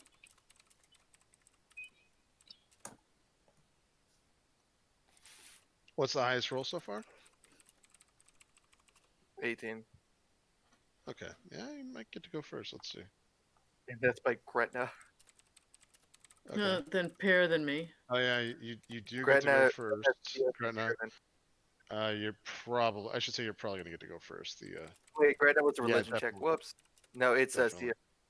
Right. I got a 15. make a religion check. Oops. Hold on. This is inconvenient that we have a doorway. I'm very glad no, it's great because they have to get through me and I'm a literal tank. That is the one advantage you have, but well, I won't say anything. Okay. All right. But So, For HP. all right. So Gretna got highest. So Gretna, you are actually gonna get to go first. Who's next? Wait a second. I got a Sia 15. Sia got highest. with Oh, 15. I'm sorry. Who got the 18? 18 CO, 17 Puravan, 15 I'm Gretna. third. 14. Yeah. Okay, so Seal got a 17. Who got an 18? No, Sia got an 18. Purivan got a 17. Oh, okay. I'm sorry. And I Okay. got a So 15. Seal got an 18. I got a Pure 14. 17. I'm tying my shoe. They all got 16, so that's fine. So they all got 16s. You said Gretna got a 15. Who's next? Right. 14 with Arasis. Arasis is 14, and then 12 Miracle. Macmorn. Oh, 12 Miracle. Yep. Macmorn's in the back doing some dynamic stretches Then to get ready. Pandemonium with an 8. Yep. And Pandemonium. Macmorn with a 3. Pandemonium is 8. Macmorn with a 3. Okay. Pandemonium. Let's get your miniature out here. Actually, I'm gonna give you. We'll get a better one for you, but this one for now. We'll get a better one for Pandemonium. you. What was it like living in that jar for so long? All right. I felt The like Pandora's box joke. That was a Pandora's box joke. I felt like a All pickle. right. Okay. All right. It looked a little like a pickle. I felt All right. like a pickle, so I probably looked like one. Pandora's All right. box is Hopefully actually a it doesn't jar. smell like one. All right, Co. You get to go first. I don't know. I haven't smelled you yet. I feel like I'm you never- CO, know. you're right here. Yes. I can't see anything past that door, can I? This is what you can see. You can see the bone guy, and that's Okay. it. You can kind of see the guy across from him as well. So you could make an attack on this guy too, but you can see the bone guy. Okay. Well, Erasmus already said the people in the back were resistant to magic. Yep. So, I'm going to be rolling with disadvantage anyway to it, aren't I? Just because of the angles. No, the bone guy is pretty. The bone guy you can make with a normal attack. Stop. The bone guy. Okay. Yep. Stop Yeah, you can that. make it. You're good there. Then I'm going to go on a leap of faith and try to hit the bone guy with Eldritch Blast to see if he is also resistant to magic. Sure. Go for it.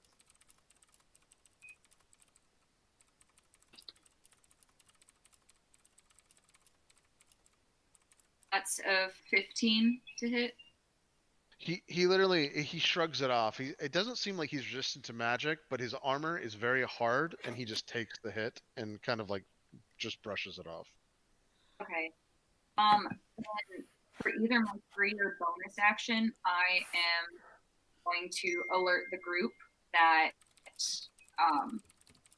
he doesn't seem to be resistant to magic. The bone guy. Yep. And then that's it. That's all I can do. Okay.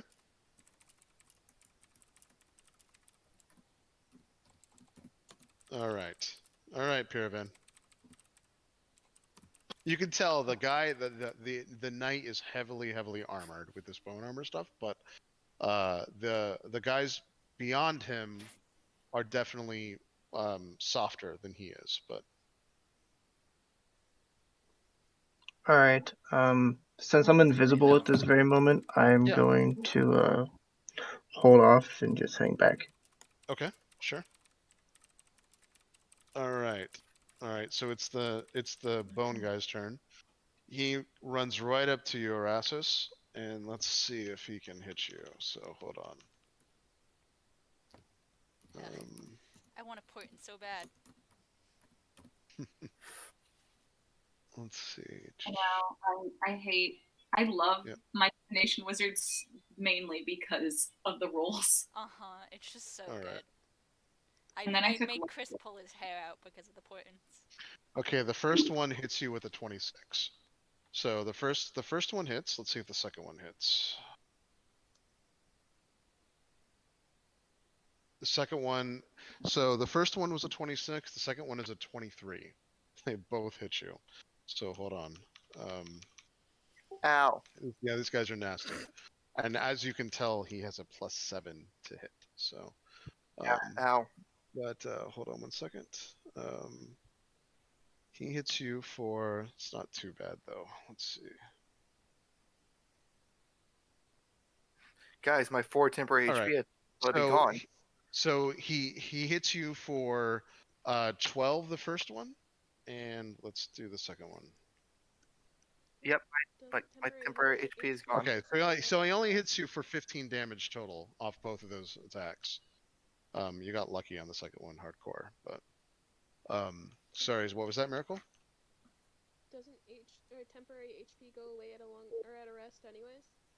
Yeah, I've used my defensive field when I put my armor on. It gives me 4 temporary HP. Yep. At the start of every turn.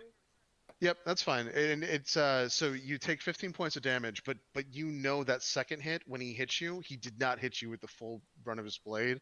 He definitely hits you light on the second hit. but that's all he can do on this turn. Unless, yeah, that's all he can do right now. So he hits you with 2 strikes. And then these guys come up here. Oh, Erastus, you can tell they're you can just tell because you got so good. They're following his command. These are his. So they're coming up and they're gonna try to fire crossbows right now, and we'll see if they hit. They're actually gonna try to hit. One of them tries to hit Miracle. Let's see if they can. They're not as good as Any penalty for the actually, they go to hit Miracle, and it bounces right off of your armor, Erastus. The first one. The second one fires.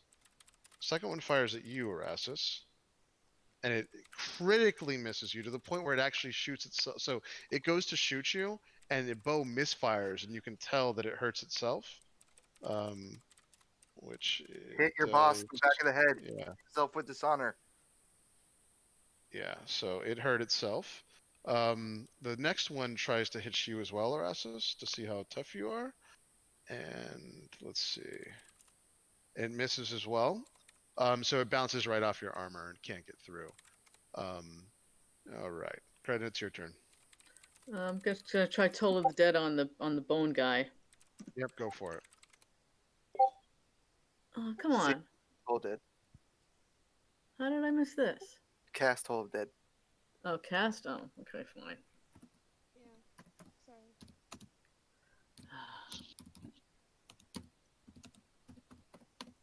Right.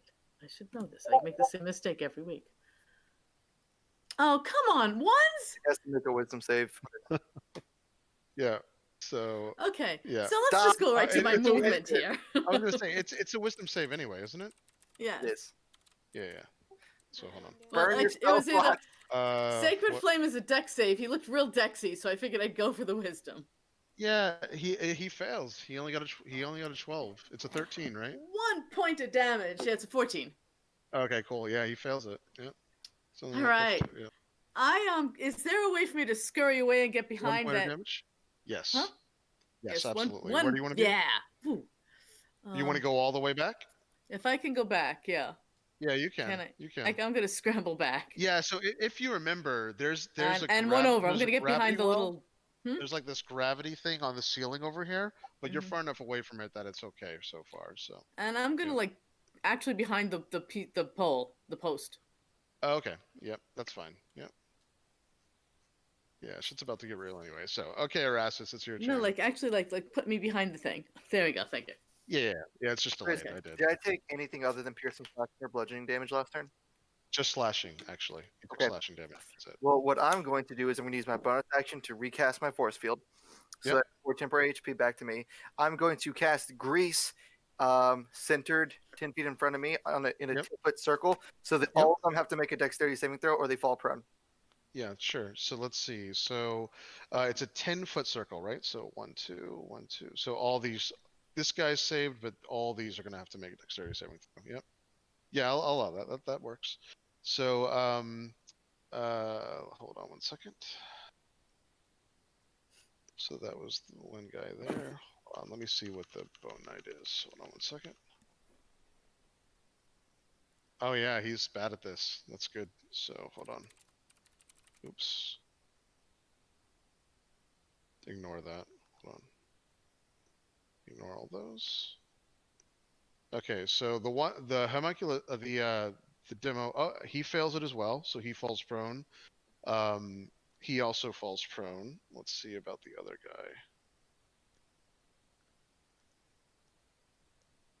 guy. 11 does not save, right? So these 3 all fall prone. So let me just make sure that he doesn't have anything to guard against this. He does not. Okay. Yeah, all 3 of them fall prone. Yep. So they all basically go through and fall in this what exactly does the spell do, by the way, or the action? What's happening? You're taking Slick Grease covers the ground in a 10-foot square centered on a point within range. The range is 60 feet, so any point within 60 feet I can see. I'm sorry. So where did you actually do this then? I thought you did it right on you. Are you doing it in the center here? Where are you putting it? Where are you putting the 10-foot circle? Sorry.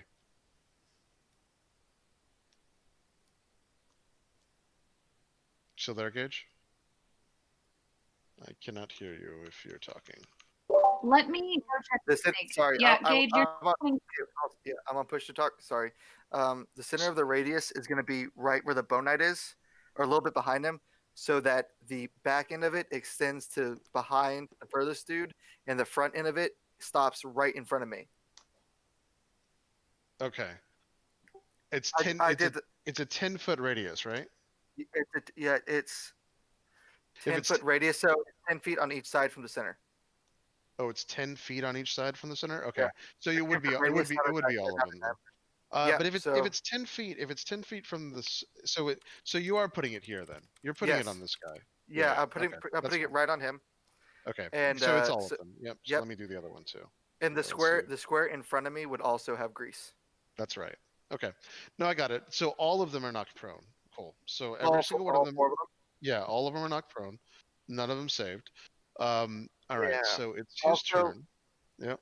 Well, we'll have I was letting you know, it is not a concentration spell. It lasts for a minute, and if they enter the area or in its turn there, they have to succeed to begin.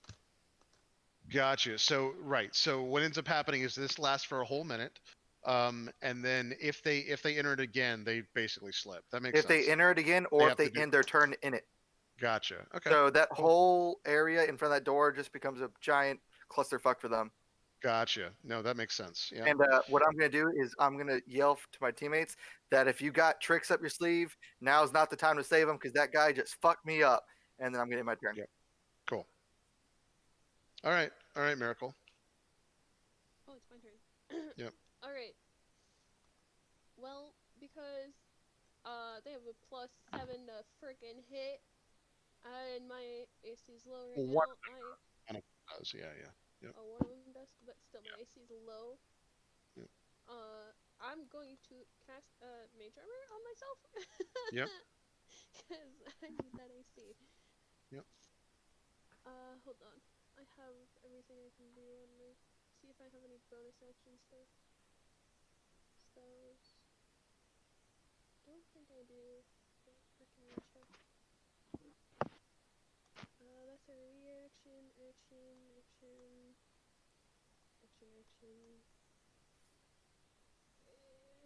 They're all just actions, so got nothing else to do.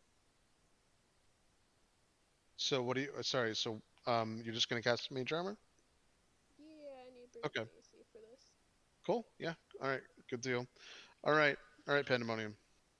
Oh wait, I'm in the wrong area. Is the Death Knight? Does it have? Is it completely bone armor or is it like partially metal? There is some metal underneath, but it's mostly bone. Would I be able to heat metal it?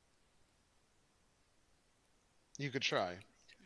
Yeah. You should be able to. Yep.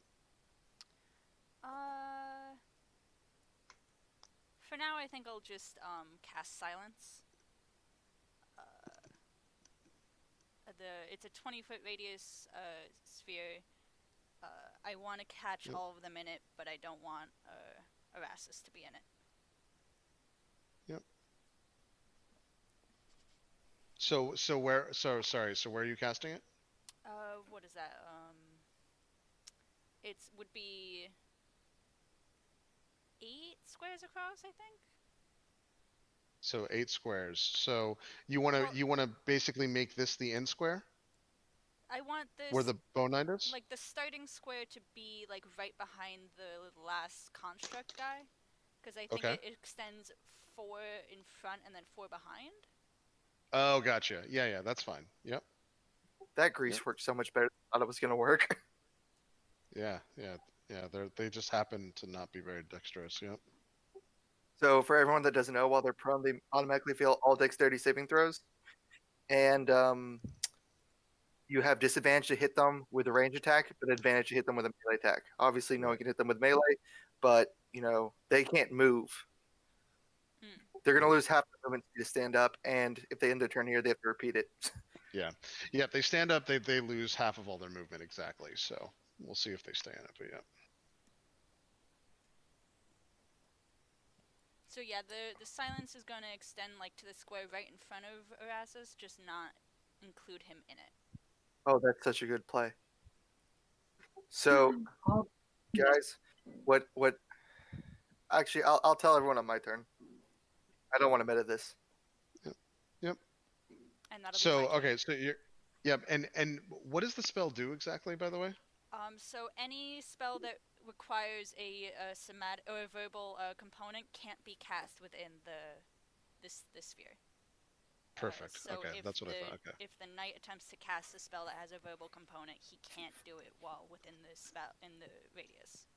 Right, and it's going to go all the way to 1, 2, 3. It goes 4 in front and 4 in back, right? So it'll stop here. Okay, cool. Very cool. And how long does that last for? It is up to 10 minutes, as long as I concentrate on it. Okay, awesome. Wow, very cool. Yep. Yeah, because it's actually technically a ritual spell, surprisingly enough. Okay. But yeah, that's my turn. Cool. Very cool. All right. All right. So, Macmorn, your turn.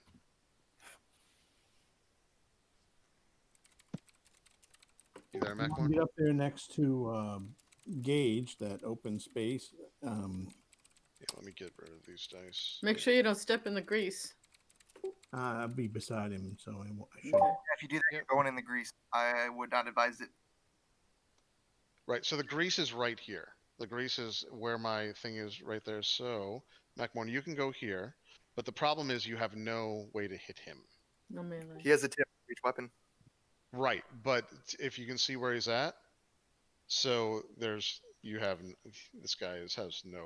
no line of sight. You'd have to If he basically be in occupies your square. space with me, Yeah, and he then can leave he it. can occupy. Yeah. You're switching. Actually, how does that actually work in 5e though? Because in 4e, He can't end his turn in my space. Yeah. You just have to occupy the square and then move back. That's exactly right. Yep.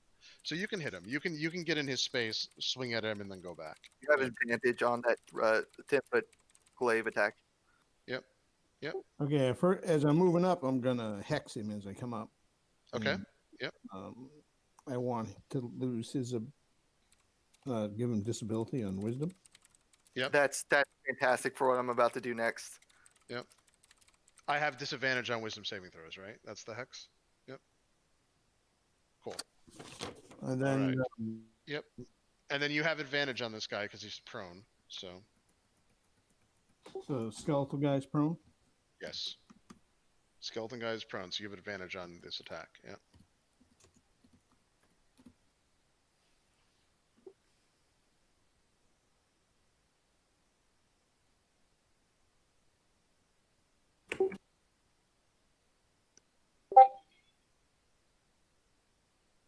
Looks like I got a 19.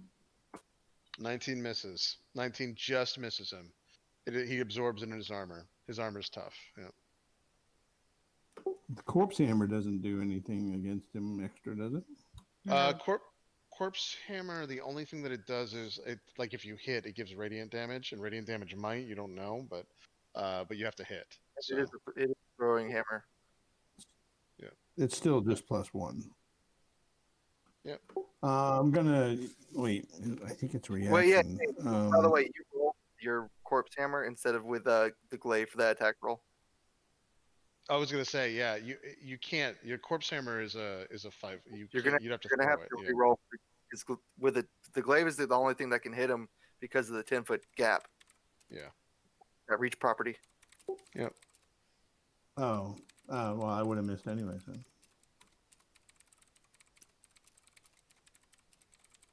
Yeah, it's fine. So, CO.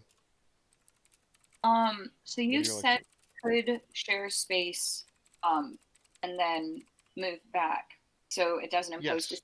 Yep. You can. Yep. I have a question about grease before I do this.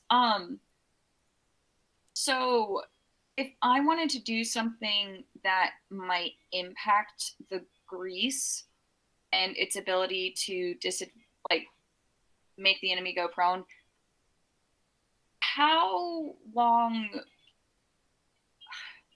I want to set the grease on fire. How long would it take for it to burn out? So it does accelerate it, but if this has been asked before too, it does obviously cause you can't ignite grease essentially. So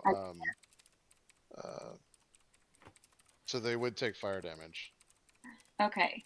Now Cool. here's the weird thing. This is a tricky thing because Jeremy Crawford also. So what Jeremy Crawford noted is that it was always intended for this to be the case, but they didn't give Grease an actual stack block on fire damage because no one could agree when it would take it up. So the Right. answer that I've come up with, and this is why it's risky.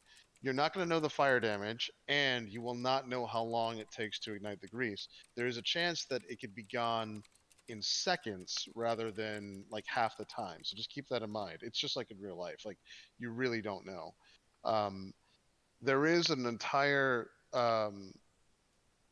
so Jeremy Crawford had an entire thing on this as well on Twitter, which is what I'm using. So if we roll the damage, it's what he had mentioned with the fire damage. So there is extra fire damage onto this, but I will tell you this from a meta perspective, the grease goes away pretty fucking quickly. So it's Okay. but it's up to you. Yeah. But this was always the intention. They just didn't put it down. There was always intention to like make this grease, especially with fire, and go through it. There was also intention of making water with electricity move and everything, and that's what these are. That's what I'm using. So Right. You could always save it for later if you need to. yeah. Yeah. For the time being, Sio is going to occupy, I want to say that's Miracle Space, and she's just going to go up to Erastus, cast Guidance or whatever. Okay. Just a heads up, Kelly, Guidance won't help me for any attack rolls, only skill checks. Okay. Oh, wait, it is only skill checks? Oh. Yeah. Plus, yeah. Skill check saves. Yeah. You know, but I mean, honestly, Theo, if you're going to cast guidance, save it anyway. And honestly, saves might be important anyway, so it's up to you. Whatever you want to do, but saves, guidance, and skill I can checks. swap with Theo. Yeah. No, it's okay.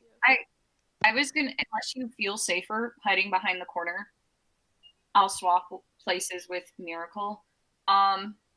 Okay. I was gonna attack next time, but that's fine. Yep. You can run up and inhabit space. Yeah, because we can share space or just swap next time. But exactly. You guys can exactly. You can always share your spaces and then run back to where you were. So it's I just double checked that, but of course that's right. So I mean, you guys can.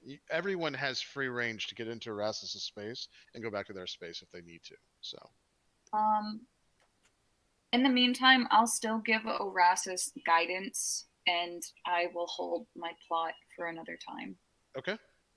All right. So you give Erastus guidance, and Pirvin, it's your turn. Okay. So again, Pirvin, you can do the same thing. You can get right up. I mean, I don't think you have anything that can do 10 feet. If you have a melee weapon that can, then do it. But you can also get into like Miracle Space or whatever to get line of sight on this guy. But remember, he's prone, so any ranged attack has disadvantage. But isn't it with invisibility? And since he's a rogue, and since they Yeah. basically can't see, it's sneak attack, which Yep. automatically gives advantage. So Yep, that is true. Makes it a normal roll. Yes, that is definitely right.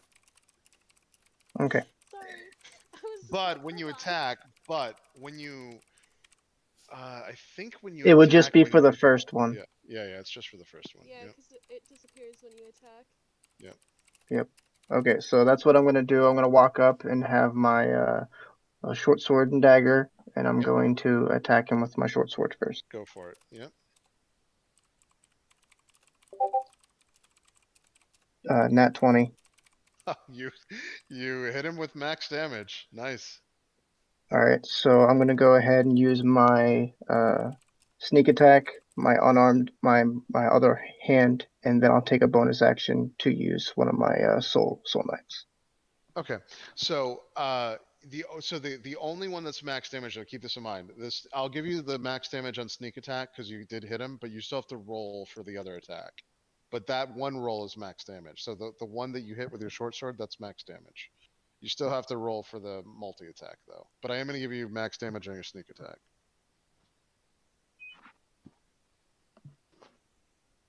So roll for your offhand. 18. 18. You do not crack through his armor. But the first hit, you hit him really, really good. And then go ahead and roll your sneak attack damage.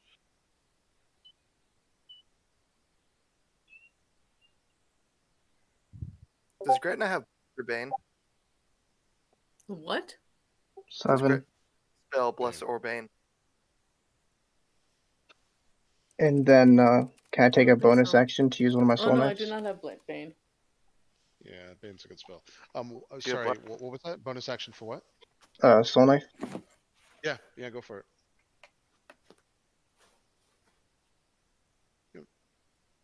And how much damage was it so far? 1 second. Okay. Hold on. Okay. So far, what? Max 12, 7, so 19 so far. Okay.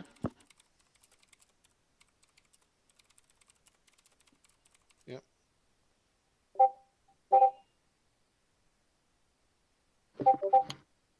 And then 12 to hit for that, so. Yeah, no, doesn't get through. But you can tell that he's shocked that you hurt him as hard as he has. He's literally shocked. All right, it's his turn. So he is going to give me 1 second.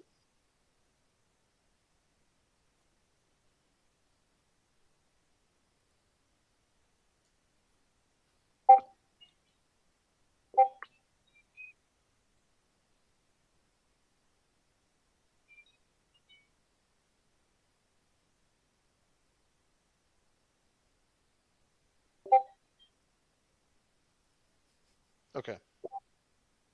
All right. So he is going to go. He is going to get up, and he is going to move, which is half of his action. So give me 1 second.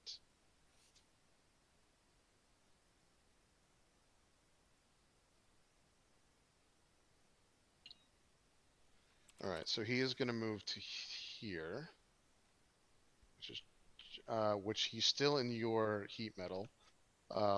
So hold on. It's silence, not heat metal. I mean silence, sorry. What am I saying? Yep, he's still in your silence aura.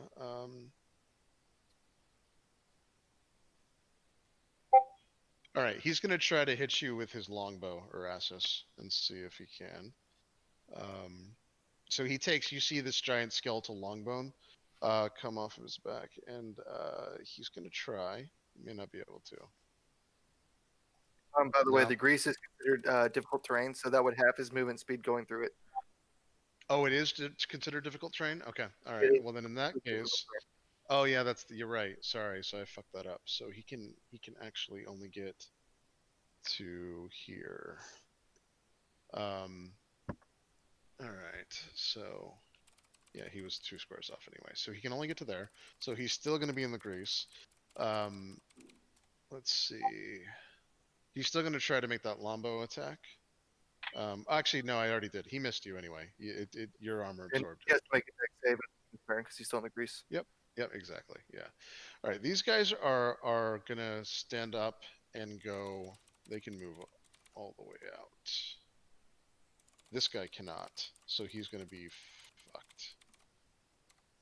There. All right. Is there one crossbow break?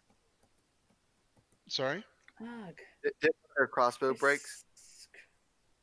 Did their crossbows break? One of their crossbows broke. One of the other ones got a nat 1, and you said it like.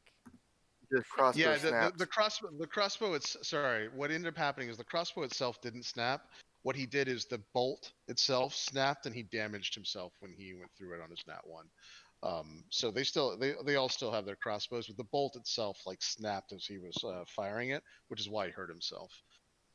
Hey, when he moved out of these two are still in grease range, by the way. These two are still in grease. These other two, Both of them are going to try to fire their crossbolts at you. I'm not sure they'll be able to hit you. Let's see. Did I get hit when he Nope, got the him first at one doesn't hit, range? and the second one is We're not able to hit you're your back assets. around Yeah, that's it. That's all they can do. So, Hey, Macmore, what were you saying? Could I take a hit at him if he left my combat range? You're 10 feet. You were around the corner too. No, because you had to move back. You had to move back, unfortunately. So no, because you can't actually stay in that square. The only person that would have been able to take the opportunity attack was Erastus. It's because Erastus is standing in that square. All you did was go here, attack, and then go back. So no. And that's why this is normally punishing. In a normal circumstance, if he was sitting right there, you would go here, attack, and then if you had to go back to this square, he would get his opportunity, but you don't have to because you have a halberd. So, but no, you don't, because you're currently behind the wall. So you have no opportunity attack. Make sense? Yes, All right. I didn't know it was the angle cutting me off. Yeah, you had to go back to your original square. You couldn't stay in Erasmus' square. All right, Gretna. It's your turn. Okay, I scooch around to the front of that pillar that I'm hiding behind. I see go back. No, keep going backwards. I'm out of the view of I'm at the bottom of the screen there. It's the other guy didn't make his There we go. save. Yep. And I scooch around to the front so I get line of sight. Yep. You can take any of these squares, so it's fine. Yeah. Okay. The one that is directly in front of the entrance there that I can see, that first one, that's not the main guy, right? That's one of the. And by the way, do I have to make the save at the end of my turn or the every one beginning? of the turns, that guy still has to make his deck save because he's still in the grease. Oh, both of them do. Both of these guys do. I'm sorry, Gretna, real quick. I have to do that. Yeah, sure. Yeah, both of them have to make their deck saves. So let's see. The knight nat 20'd it, so he made it. But the other one, let's see. The other one failed. So this guy's still prone. Okay, so the one that's in direct line of sight of me, I'm gonna Sacred Flame him. Automatic fail because he's for another fantastic 1 point of damage if he doesn't make the save. Yep. Automatic fail. Yep. It's an automatic fail for 1 point of damage. I'm doing so well. And but it's an automatic. It's an automatic. Is it automatic because he's prone though? Deck saves are automatic. Oh yeah, deck saves. Yeah. You're right. You're But right. it's You're totally 1 right. point of damage. I look at Erastus. I want to take a quick look at him. How's he looking? Erastus, how you doing? He is still above half health, so he's not bloodied. Yeah. I want to meta and tell you a number, but his force field is up, so that's still good. All right. No, I'm gonna healing word him.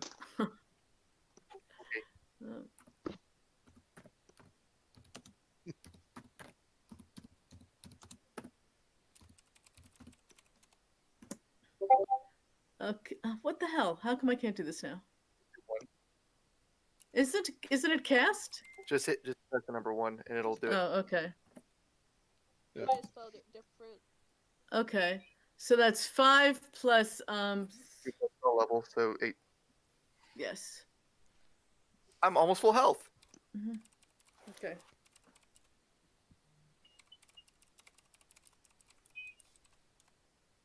Okay, that's my turn. Oh, I'm gonna scooch back around to behind the pillar again.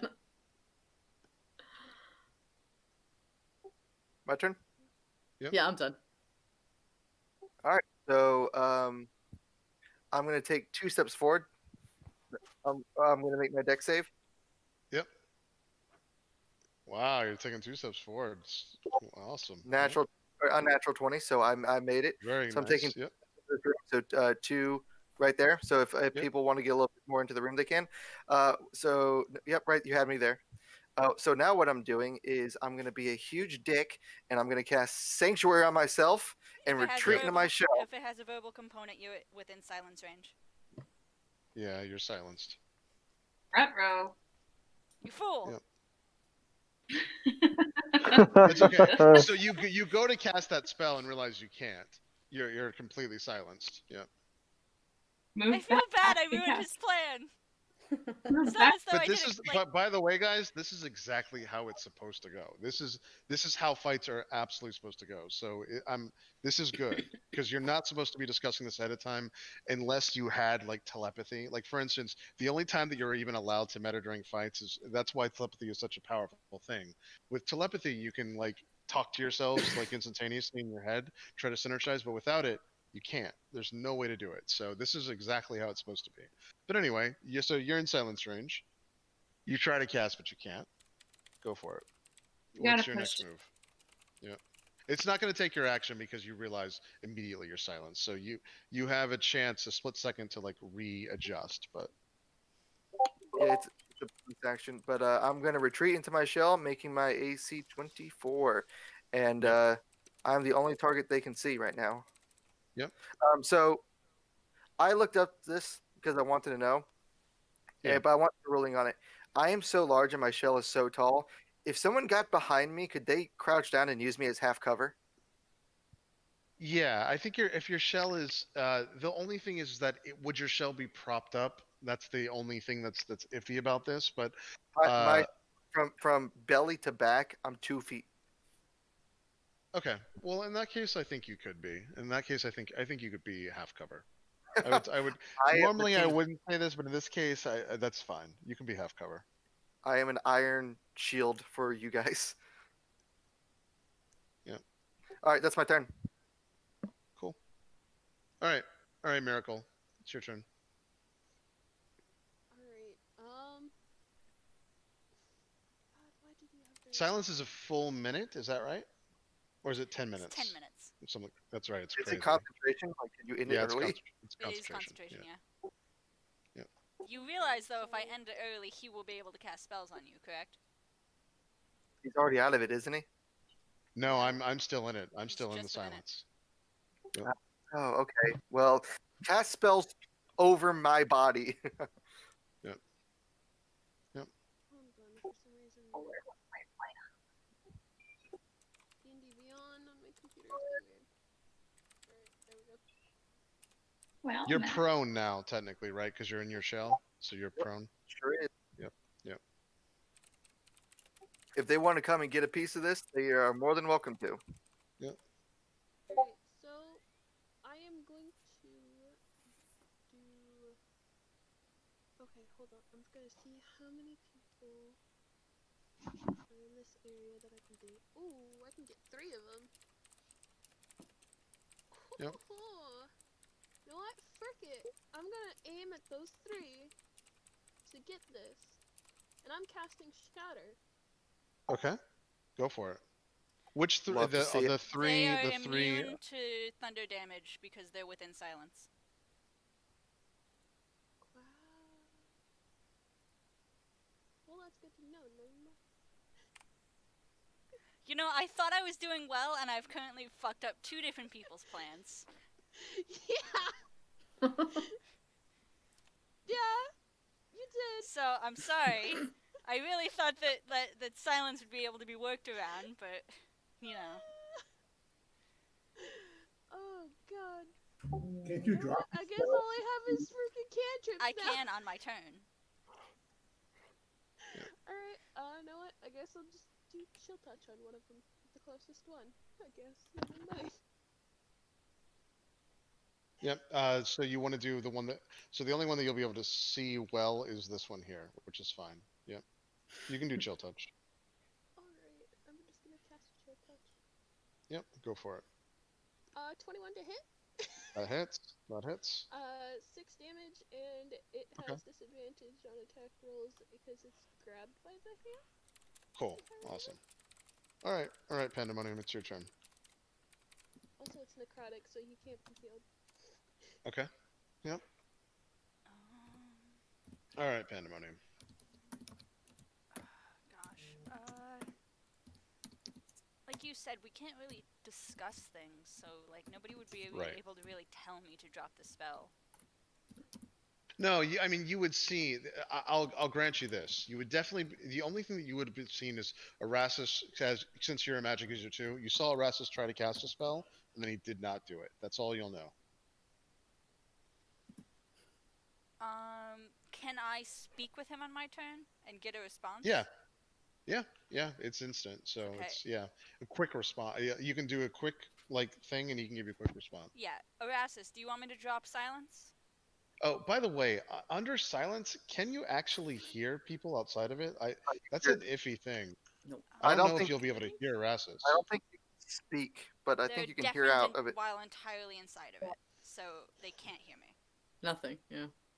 Yeah, he cannot hear you. Yeah, that's what I thought. Well, he has the observant feat. If he can see her, he can read his lips. Her lips. I can read her lips. I can't see out of it. There's nothing that says go into my shell limits my senses. I just can't take any. Right. I can't move. So yeah, I can still see your lips. Say that. I'll say that you fell on your back so you could actually see. That's fine. So go ahead. So just to ask him. Anything dumb wouldn't help me. So a nod or a shake. Nod your head or shake your head. I will rock my shell back and forth as if I'm like pantomiming a nod, like keep it up. What he's trying to communicate is keep it up, because he's gonna leave it next. As soon as he can get out of this, he's leaving. Okay. Yep. Okay. The shell starts to vibrate like a Pokeball. Then I'm. All right, Macmorn. Wait. Oh, go ahead. No. Sorry. Yep. Sorry, I still actually haven't done anything. Yeah. Go for it. Sorry. I'm just gonna cast Vicious Mockery at the Death Knight. Okay. Do you have to be able to see the Death Knight to cast it? Creature you can see within range. Okay. Unfortunately, you can't actually see the Death Knight right now. This is your line of sight. If you went into this square here, you totally could. Okay. There is grease here, but if you enter the square, she has to make the dex saving throw, right?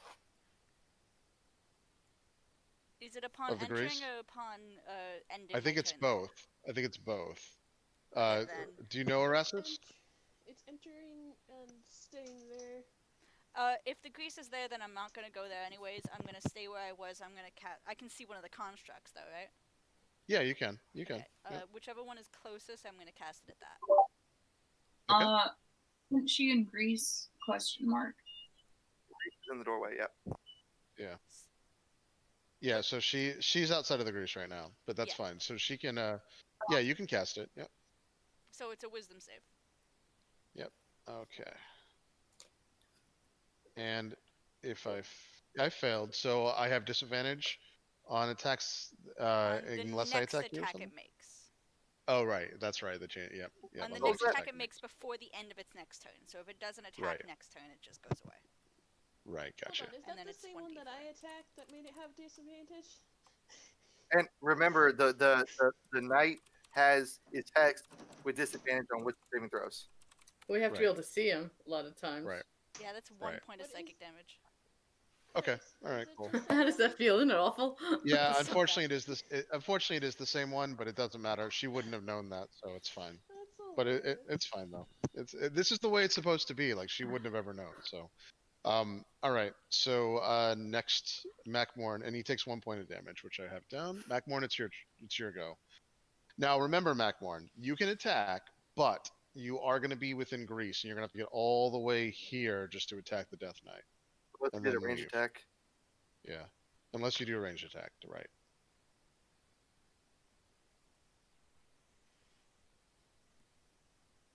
I'm going to open the computer for a second. Use the restroom. Yeah, Macmorn, you there? You might be muted. We can't hear you talking. Yeah, we can't hear you. I think he's on push to talk. Yeah, can you hear me now? Yes. Yes. Okay, I just want to move up to behind Erastus so where I can see the Death Knight.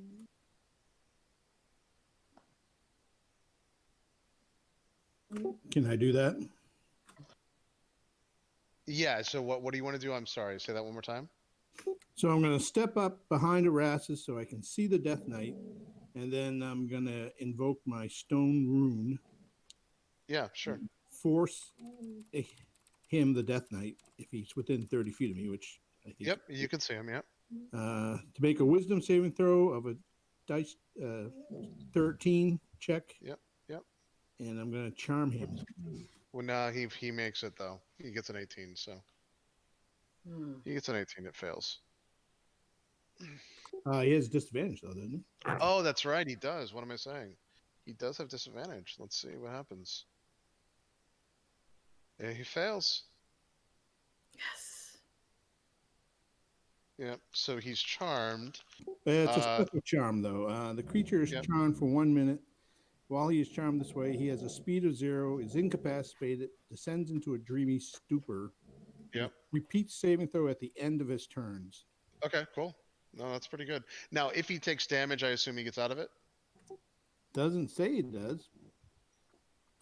What charm is it? I'll tell you. That's usually how. So all charm, when the way charm is written is that when you take damage, it breaks. But what is so? Because it probably has charm as a highlight, right? But what's the actual spell? Charm condition. Yeah, it must have the charm condition in it. But what is the spell called? Are not broken if you hurt them. Like charm, yeah, you can hurt someone and not break the charm. If you look on the conditions page of the PhD, it doesn't say that charms are broken by damage. Interesting. That is right. Hold on. Let me just make sure though. But what's the thing you're actually doing though? What's it called? Well, it's Stone of Rune. It doesn't say it's a charm spell though. Stone. Oh, gotcha. Stone Rune. Okay, that's fine. Hold on. Then it just gives a description. And read it out to me. Unless the save succeeds, this is the new one. Yep. The creature is charmed by you for 1 minute. While charmed in this way, the creature has a speed of 0, is incapacitated, descends into a dreamy stupor. Creature can repeat a saving throw at the end of each turn. It has the incapacitate condition, not the charm condition. Right. Yeah. Yeah, that's what I'm looking at.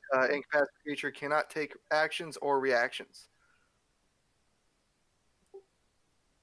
But they added an additional penalty of 0 speed to it. Yeah. So it's essentially a statue that we can just wail on. Yep. Yep. Cool. All right. Good deal. It's still in the grease, so at the end of its turn, it's going to have to repeat the deck save or fall prone and be incapacitated. Yep. That is correct. He actually. Hold on 1 second, though. Hold on. What am I doing? Hold on 1 second.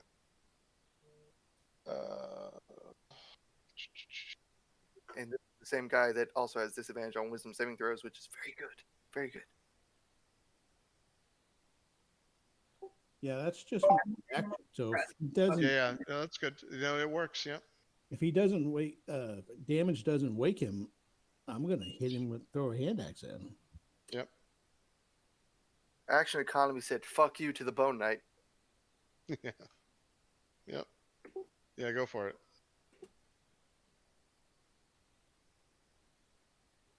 Yeah, he just has to make the save. Yep. I go hit. Nice damage. Nice. Is he incapacitated or something, or? I think he would have. Would he have advantage if he's incapacitated? It doesn't say that. Well, he has advantage. And I don't think so, but hold on. I'm looking it up right now, though. Hold on 1 second. You think he would, but no. So incapacitated creature can't take actions or reactions, but you do not get advantage. Yeah. Yeah, no advantage. Now, when he gets knocked prone and incapacitated, he will have advantage. But they actually have disadvantage with range attacks. When yeah. That was a range attack, so miss. Oh, gotcha. Yeah.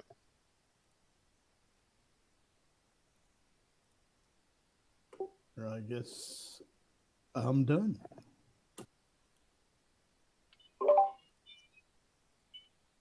Yeah, if he was unconscious, he would also be prone, but it specifically states that an incapacitated creature is still standing. Yeah. Yeah. Cool. All right. Good. No, that's really good though. You guys actually might have. Yeah, it's good. All right. All right, CO, your turn. Is it possible for me to hold an action? Yep. What I would like to do is once Erastus steps back into our room and out of the grease, I would like to light a candle and throw it into the grease. Oh, by the way, because Macmorn stepped into the grease, he still has to make the save, right? That's the way the grease works, correct? Is if you enter or leave through it. I'll double check that too, but that is correct, right? Yeah, I think Gage had said if you enter or end your turn there, you have to make the save. Yeah. So Macmorn, that means you need to make your save, or be knocked prone here. Is that a deck save? Yeah, it's a deck save. Dexterity save. Yep. It is difficult terrain. And it's difficult terrain, yeah. But you have enough movement to go through and go through. That won't be the issue. It's just we have to see if you slip. 14 is the DC. Yep. What'd you get? What? 20.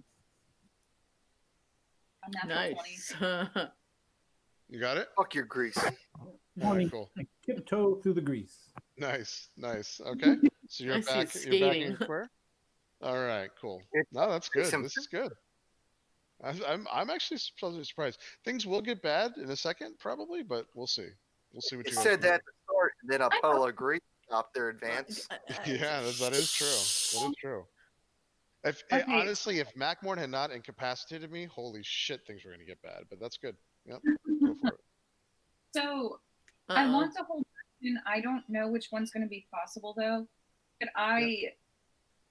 Would it be possible to hold action burning hands until Orasis comes back in the room, but then I'd have to move in space with him to cast it? Is it possible? Well, yeah. If you want to hold the action, if you're basically getting it ready to cast, and on basically what you're going to see is as soon as Orasis comes back and out of the grease, I assume you're going to burn hands on the grease. Is that right? Yeah. Then you can absolutely do it. You can absolutely do that. Yes. Yeah. I wanted to be able to move into Orasis's space and then get out of it, but also cast Burning Hands. Because it's from a cone from my was the only problem. And I didn't know if I could hold hands. You can. So here's the thing. I will allow you to hold the action, but if you slip, you are not going to be able to get the spell off. So that's the only problem because you need to go. Why do you need to go into the grease again? For Burning Hands, it's a cone from my hand, so I'd have to stand at the threshold of the door. But I need. No. So the grease is still here. That's what's confusing. So Erasus is here when it catches up. The grease is actually still in front of you right here. You can light this grease on fire here if you want to. So you don't actually have to go into the grease to do that. Oh. Yeah. Oh, see, I thought your cursor is over Pan. Yeah, no. So you I'm sorry, it is over Pan currently, but what I'm saying is that you can move into Pan Square and then do the grease just like you're doing here. So I was trying to show you that let's say Pan wasn't here. You can go into this square, hit the grease, and go back without having to make the deck save. You don't have to go to here. Okay. Yeah, you can actually do it in Pan Square and then go back. Well, that's how it works. Like it's the visual narrative of this is that there's enough room for the both of you to be in this space. So you're not even occupying her. You're just going right next to her, burning hands and going back. So. Okay. And I can do that with a rat not being in the grease and being out of the way. Once he leaves, yeah. So you're readying your action. Once you see him do that, you'll be able to do that. That's totally fine. You don't have to worry about slipping. So, all right. Yeah, I'll do that. I'll hold action until Erasus gets back in. Then I'm going to Burning Hands. Cool. Okay. Good deal. All right, Paravan. Okay, I will get right on the edge of that grease line and toss some knives. Cool. Yep. Go for it. So these are the guys that if you get into the grease line, you can only toss knives at these three. If you want to try to get into where you could slip, you can hit the bone knife. It's up to you. Yeah, no, I'm just staying where I'm okay. Okay, cool. Yep. So any of these three are good. Go for it. Okay. 15 for the one that's incapacitated. The one that's incapacitated is the bone knight. So. Okay. So the one that's next to it. Yep. Hold on 1 second. Let me just make sure that I'm right about this. Hold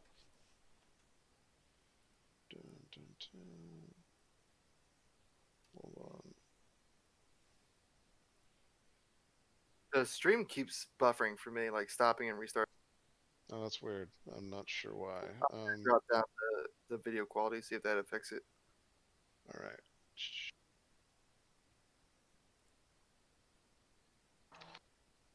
I'm just trying to make sure that the one is not. So 15 does not hit anyway. So the first one, it absorbs its armor. So 15 doesn't hit. Keep going. Okay. Try it again. 16. 16 hits. Yeah, 16 Perfect. hits. Go ahead and roll for damage. 5 points, and then I'll use a bonus action to do it again. Okay, go for it.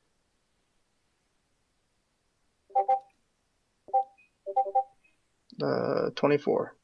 24 hits. Yeah. 8. So what? Okay, 13 total. Damage. 6 plus 8, right? 14. So. Yep. Cool. 5 plus 8.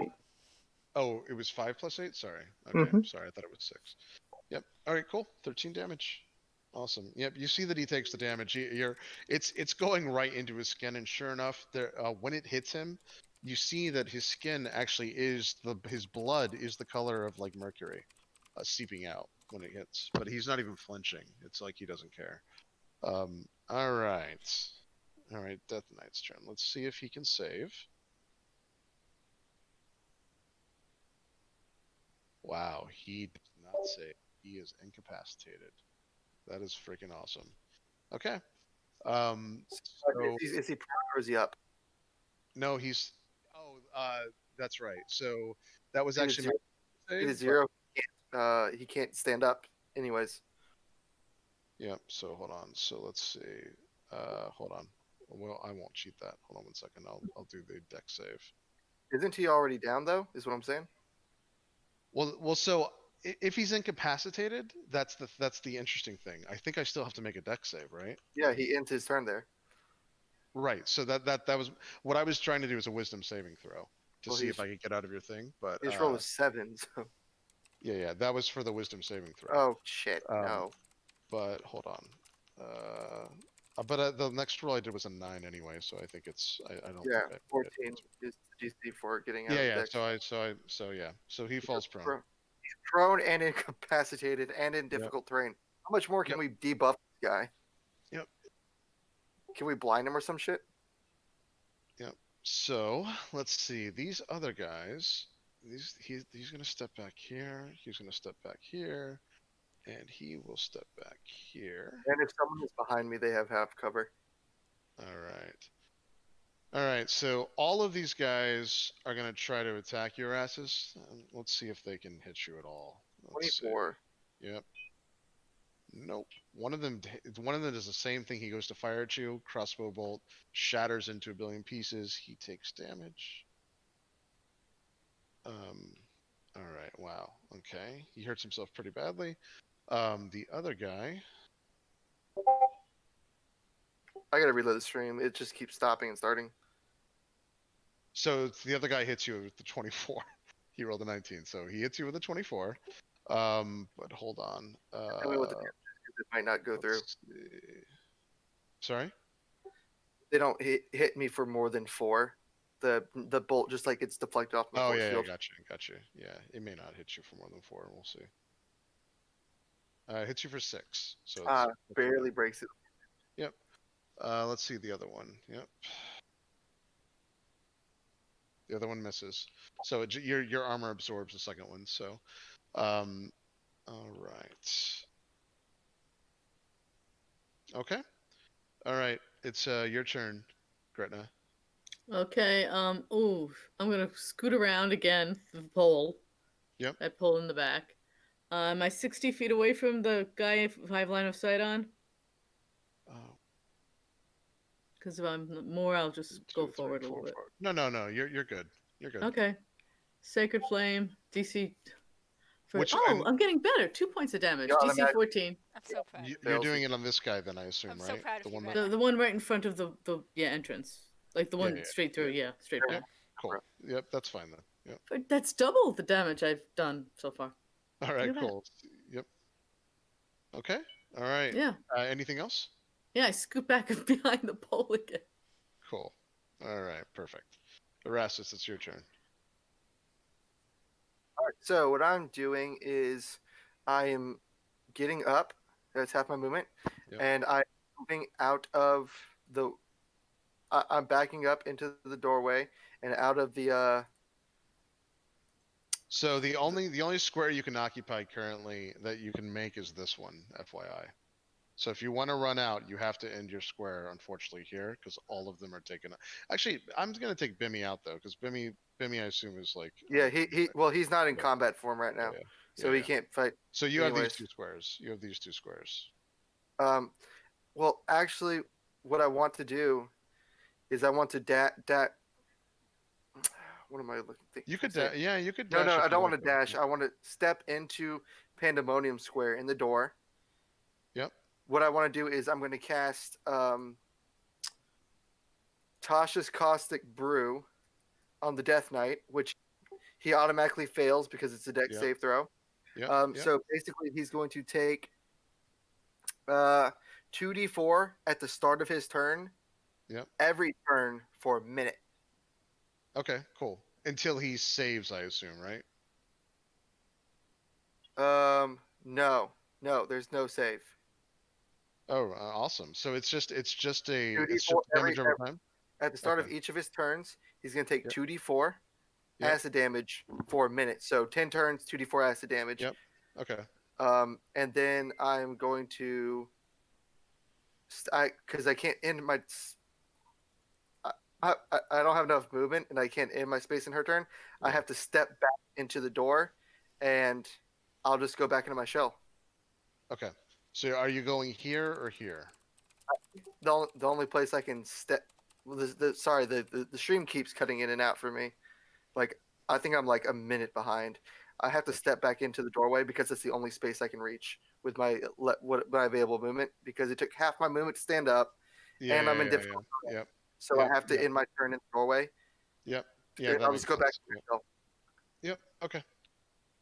So that means what's the spell called again, Orestes? Tasha's Caustic Brew. Oh, Tasha's Caustic Brew. Cool. Thanks. It's a new Tasha's Cauldron of Everything spell. Yep. And it says a stream of acid emanates from you in a line 30 foot long and 5 feet wide in the direction you choose. Each creature in that line, unfortunately, only the Death Knight is there, will succeed on a dexterity saving throw, which he automatically fails because he's prone, or be covered in the acid for the spell's duration, or until a creature uses its action to scrape or wash the acid off itself. A creature covered in the acid takes 2d4 acid damage at the start of each of its turns. And since the mechanical creations, I reason, don't have the intelligence to think for themselves, unless ordered otherwise, I didn't know if they would take an action to clear it off. Even if I don't, it's 2d4 acid on his turn. Right, but the one that you did it on was on the Death Knight, though, right? Yeah, the Death Knight. Sure did. And he's incapacitated, so he can't clean it off himself. He can't clean it off himself right now. So, and I just go back to my shell. That's going to give Pandemonium half cover. That increases her AC by 2 temporarily while she's behind me, and that will be my turn. Cool. And I'm still in silence, so I'm just going to wave at CO and then go back into my shell. Yep. All right. Okay. Cool. Just waves. Yep. So I will take 2d4 at the beginning. So yeah, for the Death Knight to get up. So for the Death Knight to get up, so everyone understands what has to happen is I have to make a save, and then I'd have to take my entire action to scrape that acid off.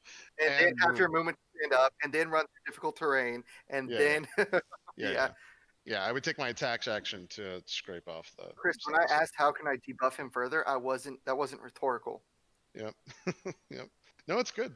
All right, Miracle, it's your turn.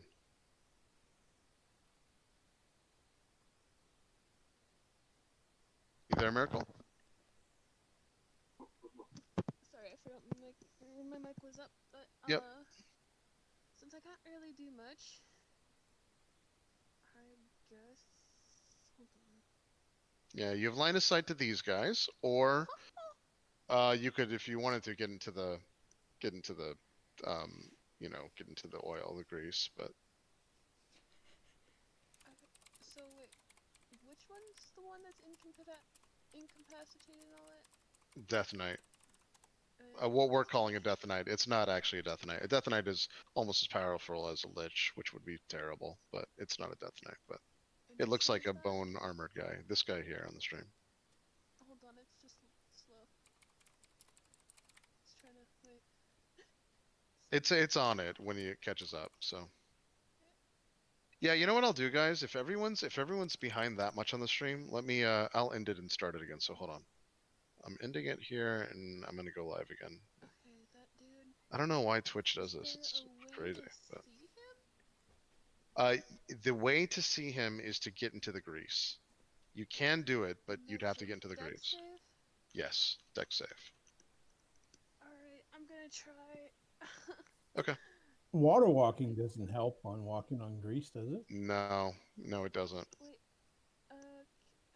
yeah, I double checked. Can Yeah. I have blood or the guidance? Or no? Sorry. Wait, that would be an action on your turn. Never mind. Yeah, you wouldn't have guidance now. Yeah. Yep, I just remembered that. Sorry, I'm tired. Yep. I haven't gotten a lot. But I mean, if you want to. 20 anyways.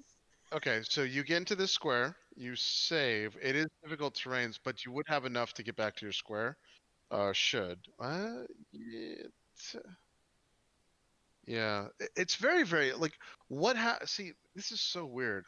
Because we're in a very niche combat scenario. I'm just gonna rule that you get in the next square. There is actually no rule handling like because you're in difficult terrain. You technically would be in Pandemonium Square, but I guess I'll say that in this case you can get back 1, and I'll look that up later. It's fucking weird. But anyway, go ahead and cast on him. Well, I'm gonna make this worse for him. If Yep. this hits. Yep. I'm casting Ray of Frost. Yep. Go. That's a hit spell, I think, right? Pretty sure, yeah. Yeah. Go for it. 18 to hit? That does not hit. His armor absorbs it. Yep. So, are you going to move back? Yeah. Okay. All right, Pandemonium. Okay, I still have silence going, and he's still within range, so I don't want him to just be able to cast spells anytime soon, so I don't want to drop it. Well, he is incapacitated currently, but yes. Yeah, but he's still within the range, and doesn't look like he's getting out anytime soon. Yeah, he is within your silence range, absolutely, yep.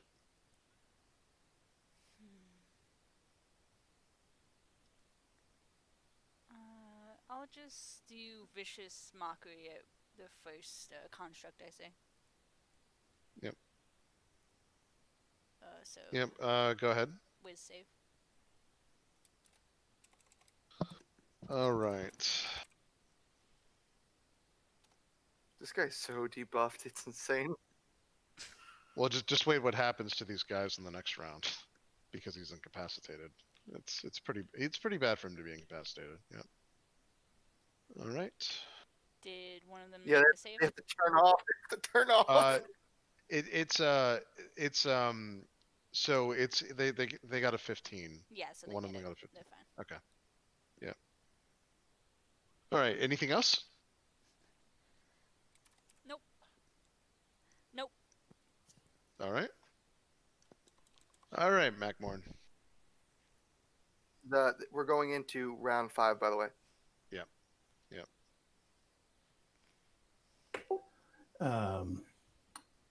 Yeah, I didn't cast it first round though. Boy, is the area behind him grease free? No, the grease goes all the way when you can see it to here. And you have to make a saving throw when you enter it. I'm just trying to see if I can get to him. Correct.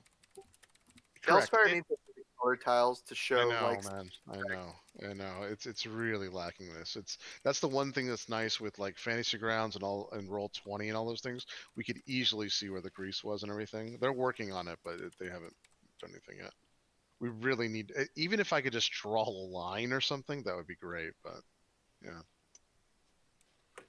So, can I walk? I mean, what happens? Yeah, if I try to walk up. So you can enter here and get 10 feet from him and smack him. You're just gonna have to make your dexterity saving throw. Now remember, it's difficult terrain, so on top of that, but you can enter it. Yeah. then you will have just enough movement to technically your movement would be done, but I'm going to allow you to get back here. So you can come up to here, smack him. If you fail though, you're just going to be out here with him. But I could Misty Step to him? You can, but you're still going to have to make your dexterity saving throw. Yep. It's going to be one dexterity save no matter what. So I'm just going to walk up to him. Okay. Yep. Now you get advantage on this attack, so.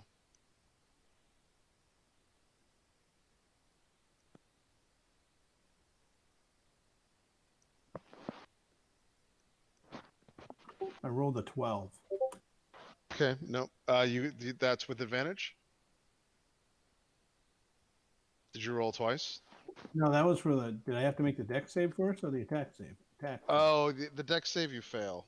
If it's that is correct, right, Erasmus? Your dex save was a 14 or something? Oh no, it might have been 12 actually. Hold on, let me see what the grease is. What was that? The grease. What's the dex? Is... Well, say 14. Oh yeah. No, you failed. You slipped. You can still make your attack though. So you get an attack with advantage. Is he prone? I thought I just did max damage.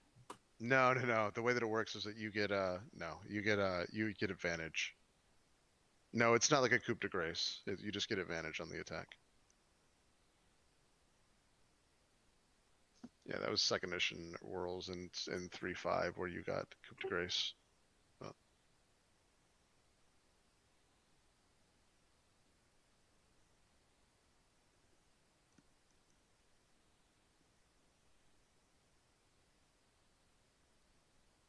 What'd you get? It's not rolling. Are you doing attack? Exclamation A?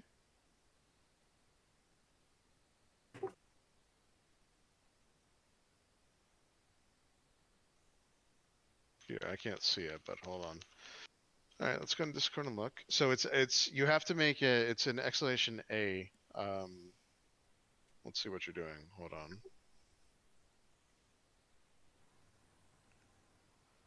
You're trying to attack with a light hammer though. Right. That's what I'm using. Oh, gotcha. Okay, no, it attacked. You missed. 12. I think. 12. Yeah, it doesn't go through his armor. Yeah. So you are now prone. And out there. All right, Co, it's your turn. So yep.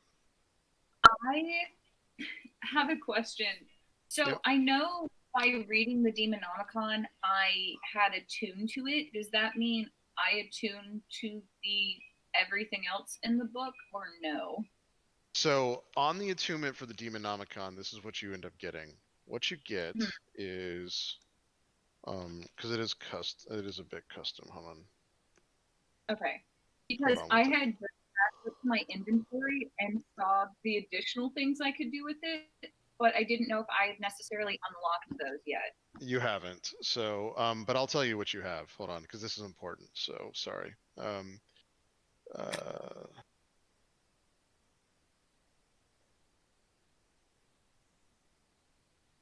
right.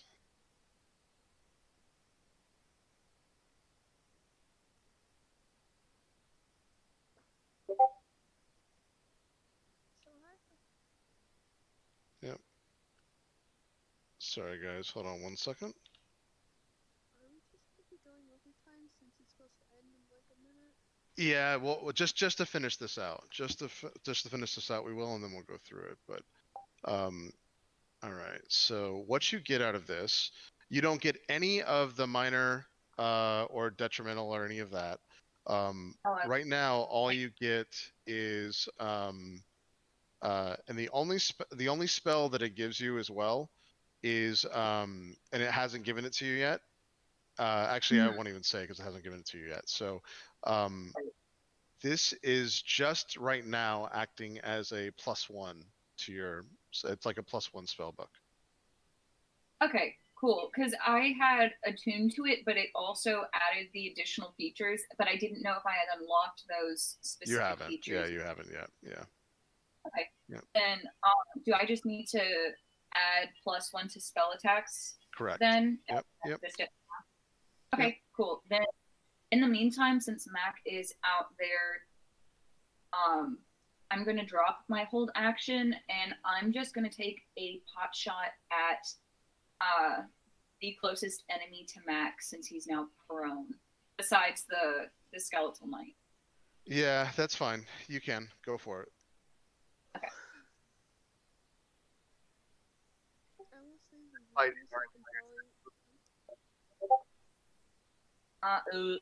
Oh no.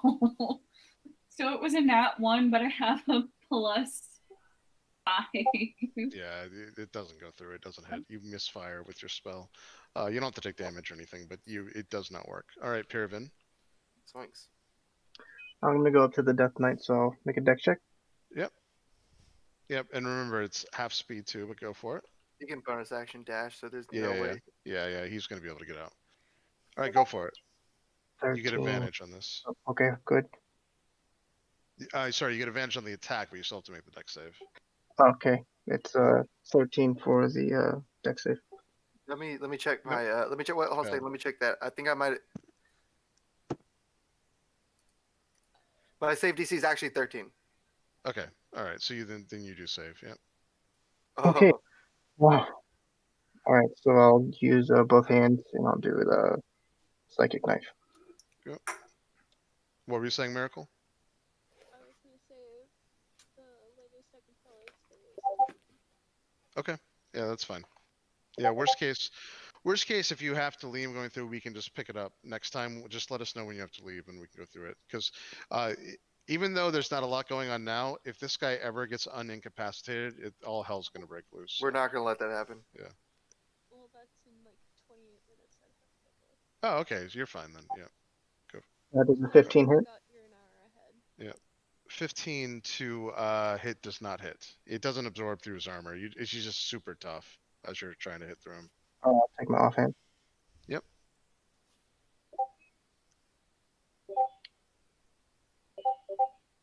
I just keep forgetting that you're an hour ahead of me, so it'd be 11 your time that I fail.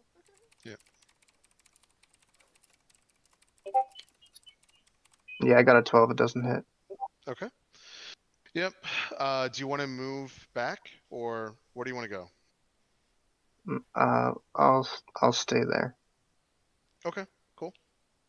All right. Isn't it one end turn you have to make the dex save also though? No, I don't think it can make you make 2 dex saves. It's just 1, I believe. I can bring up the spell. Yeah, let me look at it. It's the grease spell, right? So, slick grease covers the ground at 10 foot radius. When changed to terrain. When the grease appears, when a creature standing in the area must succeed on a dexterity saving throw or fall prone. A creature that enters there ends its turn there must also succeed on a dexterity saving throw or fall prone. But you can't do it twice, so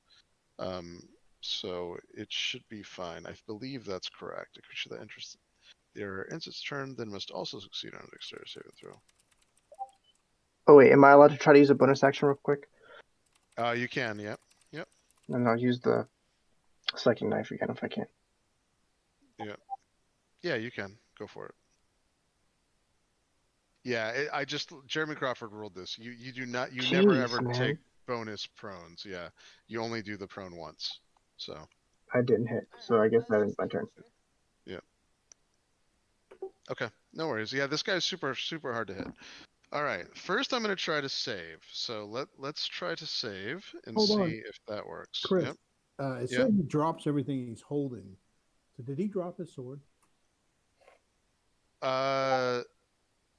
Technically, I think he did. Hold on one second. He did drop his sword. Hold on. Let me just double check that though. I think you're right about see, it doesn't. This is super weird. Your flavor. So is that your spell that says he drops everything he's holding? No, I was just looking up the condition. It's interesting. On 5e, it doesn't say here. Hold on. Let me just double check. Where do you see that it says he drops everything? Conditions in D&D 5th edition. Well, so when I look up in basic rules incapacitator, it just says an incapacitated creature cannot take actions or reactions. Here, let me show you. I'm copying it. So where do you see that? Where do you see that he drops everything? You are correct, Chris. Yeah, I don't see where he drops everything. I have the PHP pulled up in front of me. Yeah. And I'm looking on D&D Beyond right now, and it says incapacitated is simply an incapacitated creature cannot take actions or reactions. There is another condition, unconscious. You're thinking of unconscious, man. The creature drops whatever it's holding and falls prone. That's unconscious, not incapacitated. Anyway, so all right, so he's gonna try to make his save. Oops, ignore this one. Ignore all that. All right, so he's gonna try to make a save. And this, what is the spell save for this? 13? It's your spell save, right? My spell save is 13. No. Erastus, what's your spell save? 13. 13. Okay. Yeah. Holy shit. He does not save. So, all right. So these other guys now that he's finished a full turn, these other guys cannot do a single thing.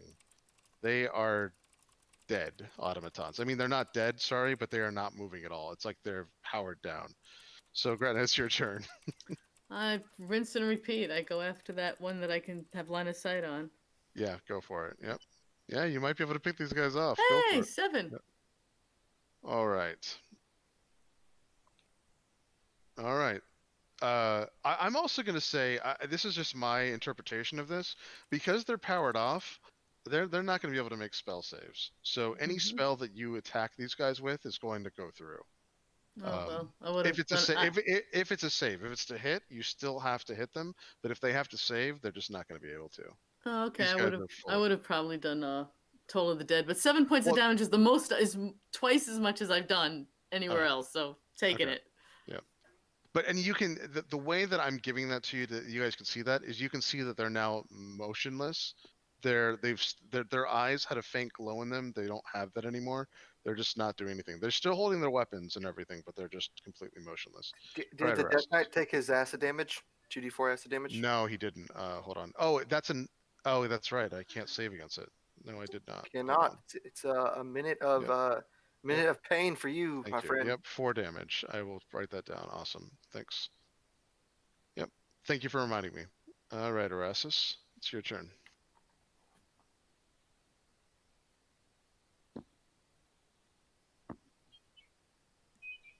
All right.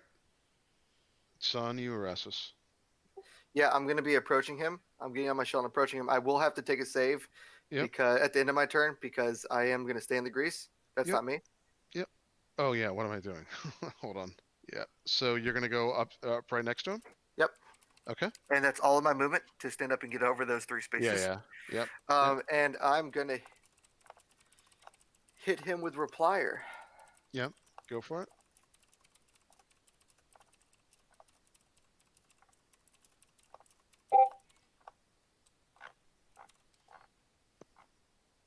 Now, see, here's the thing that I don't understand either. How do your gauntlets actually work? Shouldn't you actually have to, like, wield the Replier? Shouldn't that take an action?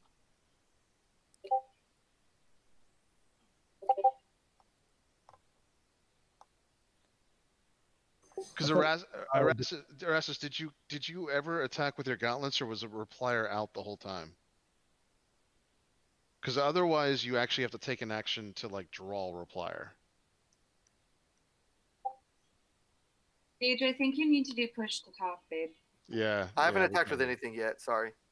Okay, so was Replier out? Because if it's out, I'll allow it. If it's not, you have to take your action to draw it. What I've done is I've kept it out, and I've kept one of my gauntlet because I can use my other gauntlet as an offhand attack. Okay. But when in the last fight, I sheathed it and then used my gauntlets. Right. So which one do you want me to like a roll a d4 and on a 3 or a 4 I have it out, and a 1 and 2 I don't? Yeah, that's fine. Yeah. All right, I'll do that.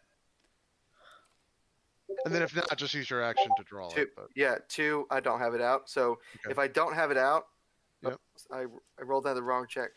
I rolled down the.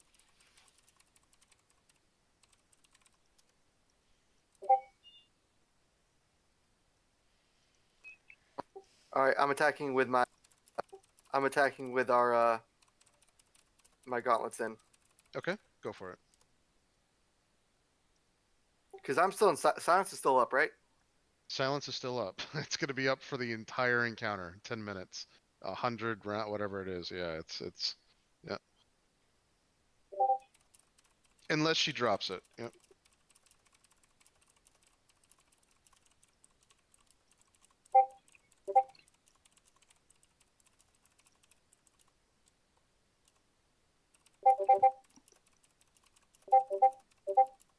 Chris, that will be a natural 20.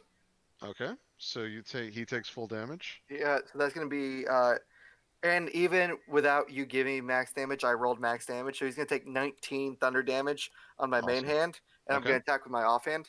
Go for it. Yep.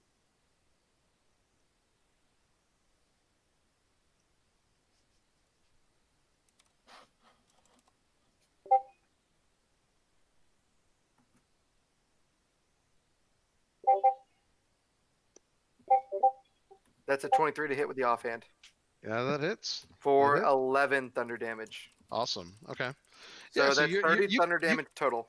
Yeah, you can tell you're doing significant amounts of damage to this guy. And with his acid damage and the other damage he's taken, he may not be at half health, but you can tell you're making it. I just ground pound the dude, just two punches in the face.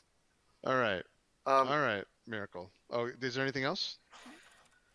No, I just have a question. What if I were to get on top of him, like I'm talking like dog pile this dude, like literally just like sit on his chest and just start punching him in the face? Like I can't do it this turn because I'm out of movement speed. But what would your mechanical ruling on that be if I literally just sat on his chest, 300 pounds on him?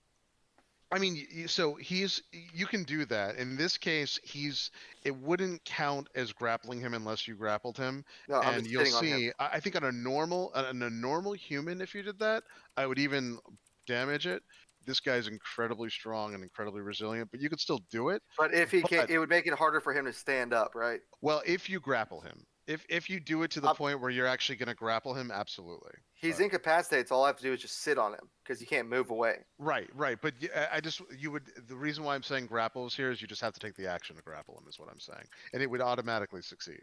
Okay. All right. Thanks. Yep. Gotcha. Yep. Because I'm sitting on him next turn. Yep. Okay. Cool. Yeah, you can. Yep. When he's incapacitated, doesn't he automatically fail Dex and Strength saves? So you would. Yep.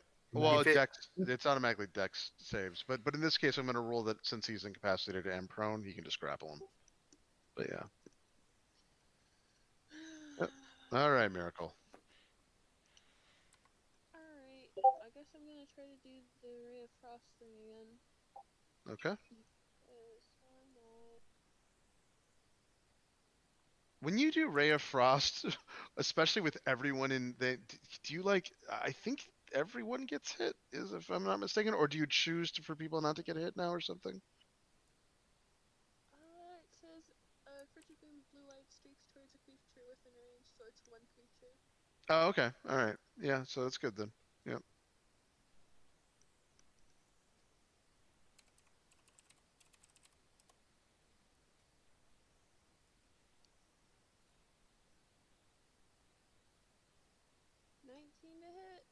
That hits. Oh wait, I'm sorry. It does. I'm so sorry. It does not hit. I'm sorry. It's 20. I'm so sorry. No, it bounces off his armor. Can't wait? Hold on. Yeah, you're 1 point away. Dex save first. If I went upward, wouldn't I? Well, so that's the other thing I was going to tell you, Miracle, is that to be able to hit him, you have to be in the square. So no matter what, you're gonna have to make your dex save. I mean, I can go with one of the people that can't then instead. Yeah. There's a whole bunch of people there. Yeah. But since you already cast it, you would have to be there anyway. So you're still making your dex save. I was saying I could have gone for like the other people in the back. Oh yeah. So I don't have to do the dex save since I Yep. So does a 19 hit them? A 19 does hit them. Yes. Okay.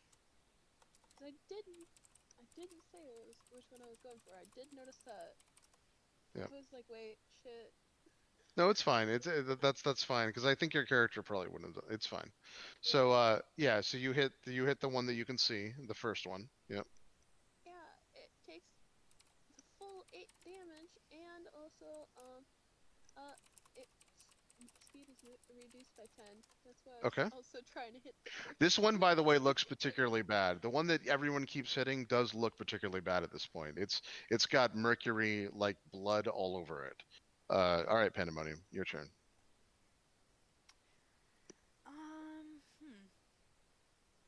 The grease is still up? Grease is still up.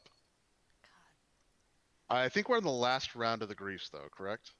It's 6 turns. Is that right? It has 10 rounds. And Oh, we 10 are rounds. On That's round right. 6. Oh, so it has yeah, 3 you're more right. rounds. Yeah, you're totally right. Yep. And the constructs are bleeding in the back? Yeah, this one in particular, the one that you can see, your line of sight is particularly hurt.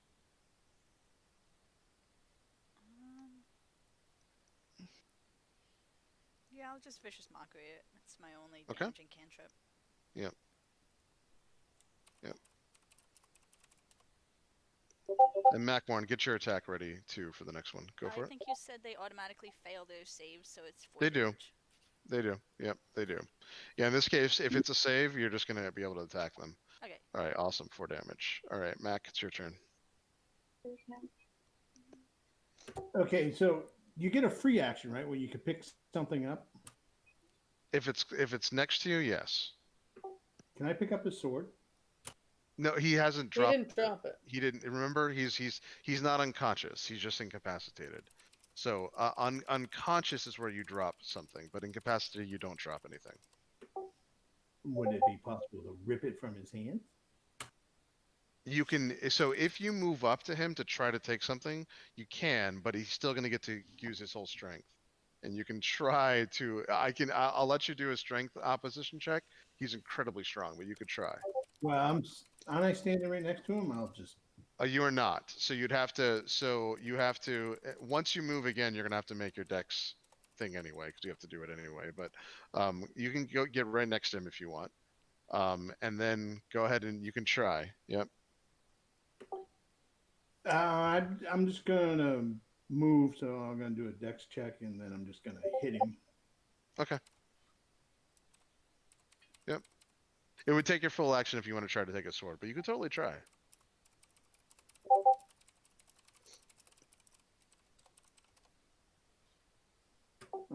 Failed on dex again.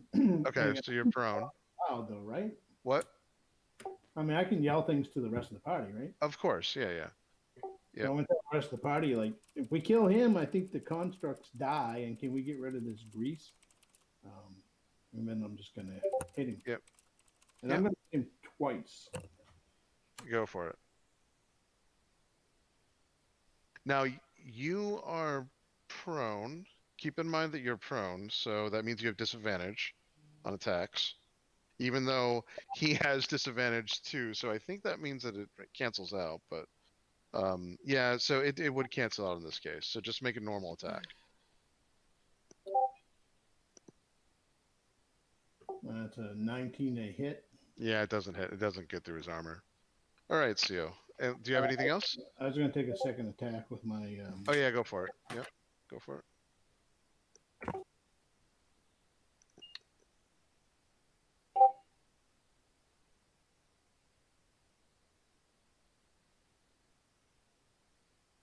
An 18. Yeah, it doesn't hit. Doesn't go through. All right, Sio, your turn.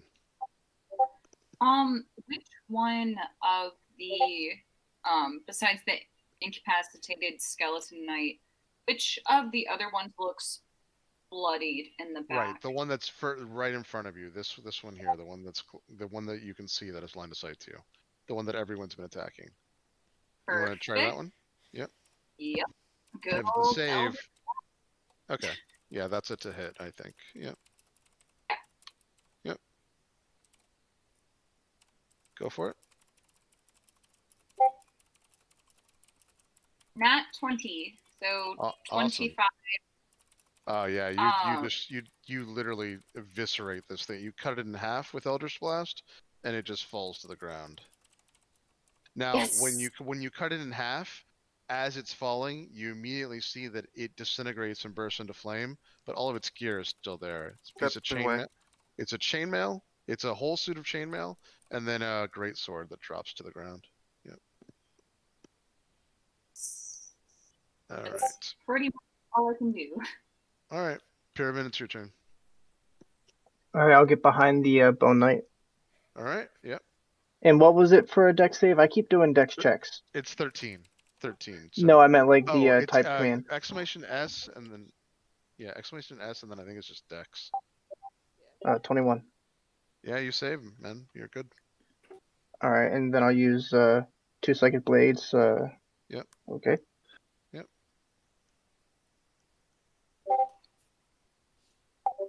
18, I guess, misses. Yep.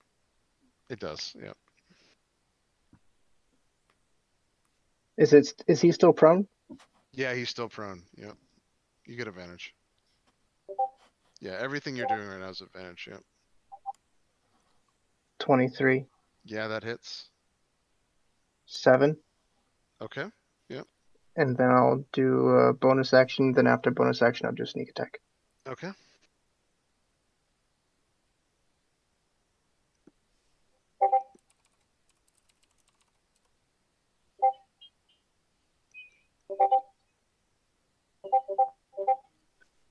$15. That one doesn't hit.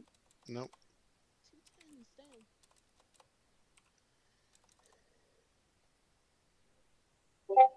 And then another 6 on top of that. Okay. So 14. No, 13. I can't count. 13 damage. Yep. Okay. You guys are definitely putting dents in this guy. He's not bloodied yet, but you're definitely hurting him. I mean, this is definitely, yeah. All right, let's see. All right, let's see what happens. He is going to try to not be incapacitated. Oh, he did not save though. So you're going to get another round. All right. Okay. Yes. And these Kill guys him. are doing nothing. Yeah, you're gonna. It'd be very wise to kill him. You do not want him to get back up. All right, Grant, it's your turn. Okay, so there's. I can't see the map actually. It's Can you pan out a little bit? Yeah, it's delayed. It's delayed, I think, but yes. Well, if I have line of sight, there was one guy behind the other one, wasn't there? Oh no, he's dead now. So I know the first one was. There's nobody behind him. I thought there was one behind. No, there him. is. There is. Yeah, There's I'm one going behind after him. Yeah. Okay. Yep. Okay. Yep. Yep. Why isn't this enter? Remember, if it's a save, it's automatic. Right. So that's 8. That's wow. Yeah, that's 8 points of damage. Okay. Necrotic. Nice. And awesome. I'll move forward a little bit, but still behind the post. Okay.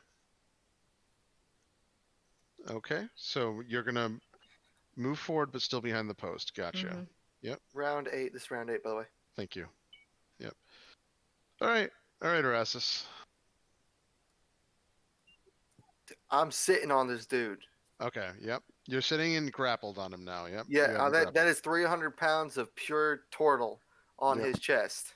Yep. Yep. Yeah, I think in normal terms, if this was a normal guy, he'd be getting crushed right now. This death, it doesn't even look like you can break this guy's armor with your weight alone. But, well, no, that's fine. He's gonna have a hell of a time trying to stand up or making any kind of attack with me on his chest like this. Yeah. Then with my offhand, I'm going to attack him. Just punch him in the face again. Just round and pound. Do I have advantage? Wait, he's prone, so yes, I do. Yeah, you do. You do. Yep.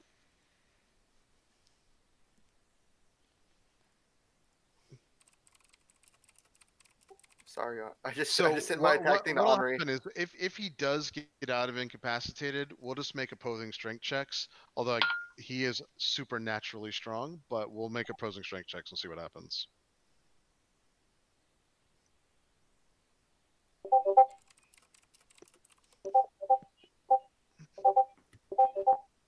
Natural 20. Okay, nice. So he takes full damage. That will be with my strength 20 thunder damage. Awesome. Yeah. So you've now like you've hit him so hard in the face that his helmet's starting to crack a bit, and he's taking significant damage. So he's bloodied at this point. Wait. Yep. Yep. Is silence still up? Because isn't thunder damage negated in silence? I'm not sure if the gauntlets. Yeah, the gauntlets don't require semantic opponent though, do they? They do not. They're It's just. immune to thunder damage because it's based on sound. Are you kidding me? Oh, that's right. It is. Yeah, absolutely. I've dealt 50 plus damage to this guy now. Yeah. Nope. She's Holy totally right. shit. I should have caught that. I should have caught that. It's thunder is by sound. You're absolutely right. So well, nope. then it would just be. Oh my god, Gage is gonna come and beat the shit out of me. No, Yeah. it's not.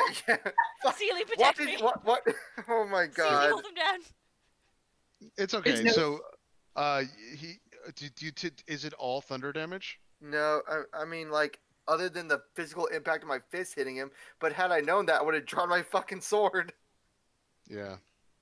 So you go to do it, and the Well, it just heal doesn't react him to for it. like 40 points, Chris. Yeah, that's what I'm doing. Yeah. Because I mean, I would have hit him for my strength damage, which Well, I you know what? critted him. You know what? You know what I'm allowed to do? I'm going to heal him for the total amount of damage you've done, which I've kept track of. So instead, I will, because you would have noticed that the very first time you hit him, you would have noticed because I of critted that. him twice. I know. So because the very first time that you would hit him, you would notice that. I'll let you draw the sword. You just won't be able to attack him. But Oh yeah. my god! That's Yeah. that is my All right, I need to step away. I'm getting that pissed me off. I need to step away. Yeah. I'm sorry. Yeah. All right, Yeah. I'll draw the fucking sword in my Yeah. turn. Yep. All right. Go for it. It's on you, Miracle. Yep. I guess I'll go closer this time and make a deck save. Okay. Yep. Just so Go I for can it. see him. Yeah, just where you can see him. Go for it. Now remember, this is in the silence radius too. I don't think I can hit him if I get near him. Can I? You can try. Yeah, of course. You have advantage. Okay, I guess I'll But it is walk so up to him. it's difficult terrain though. The only thing to keep in mind is that you will not be able to get back to your square. But so you'd have to make your deck save and just kind of stick around, or you can move to here, maybe here. Yeah. I passed. Awesome. Okay. So you're at your deck. So For 13 and I got a 14. yep, you passed. You passed. So go ahead and try to hit him. You have the 8 points I just gave that guy in the back is also Toll of the Dead. So give him back those. Oh, gotcha. Yeah. Oh, it's just told.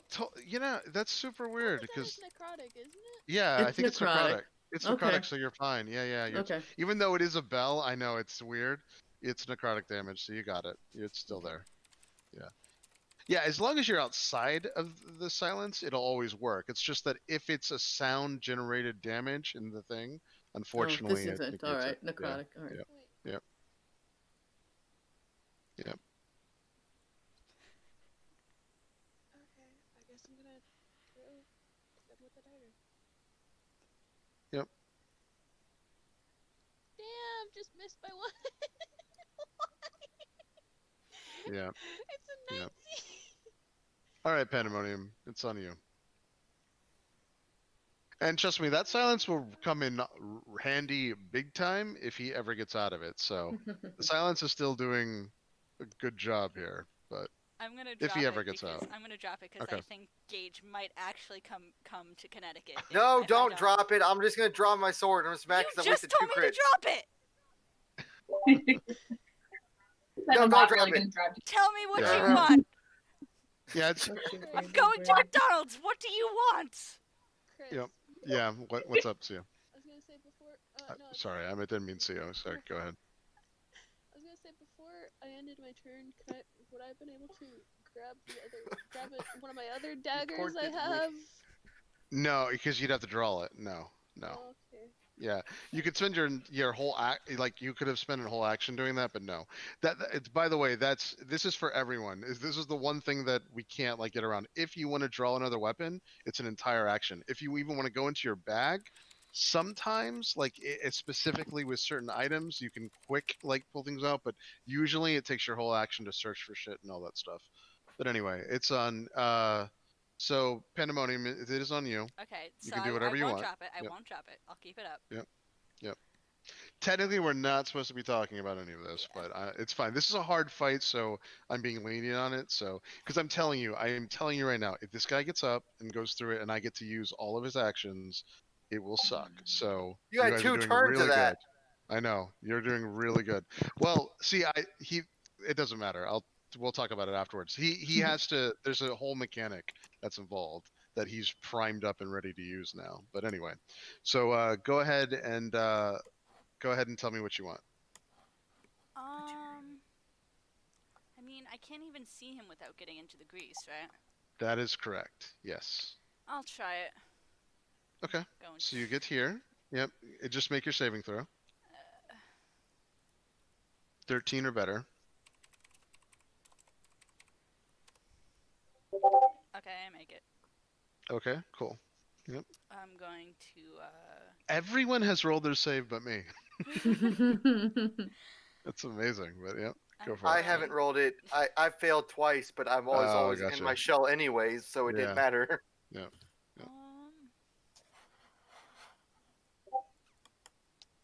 Vicious Mockery. Okay. Yep. Which means it passes. Yep. It passes? In this case, yeah. I'm going to say that it passes on him.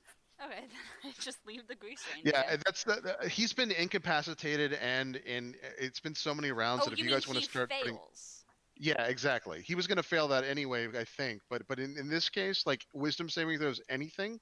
If you want to start throwing spells at this guy, I will allow it because he's been incapacitated and prone now for like 3 whole rounds. So 1 point of psychic damage. Okay. Yep. And disadvantage. And I'm out Okay. of grease. Okay. Yep. All right, Macmorn.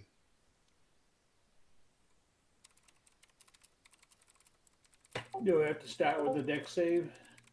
Yes, that is correct. And I did take my acid damage from last time, by the way. He did take the acid damage. He got 6 points of acid damage. Again, I'm going to yell out to the party. We need to kill him fast. Just kill him, and shouldn't we got rid of this grease? I mean, he's sitting here incapacitated.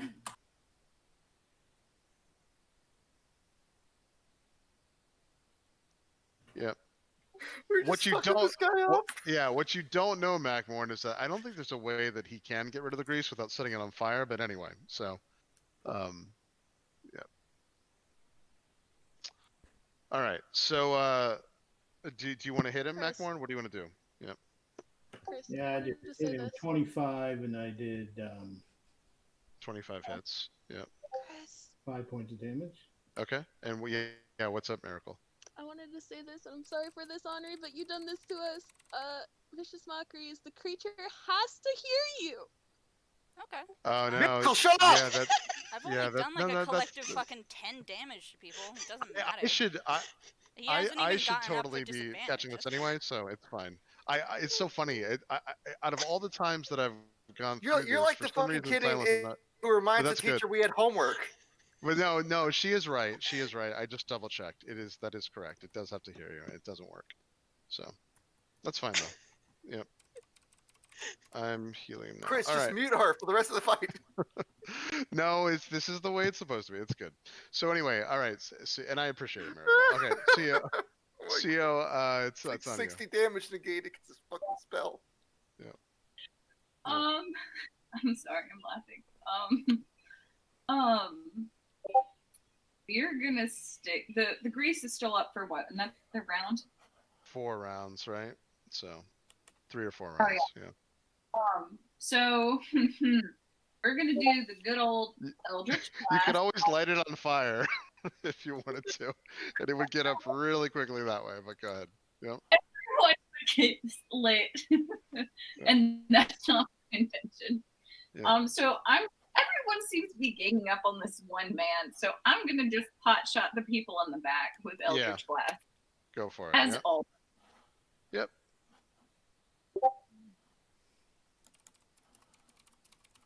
Yep. That's a 13 to hit. Whichever one in the very back looks most bloody. It doesn't hit though, unfortunately. It doesn't. It zips right past them. All right, Pirvin. All right, I will right hand, left hand. Yep.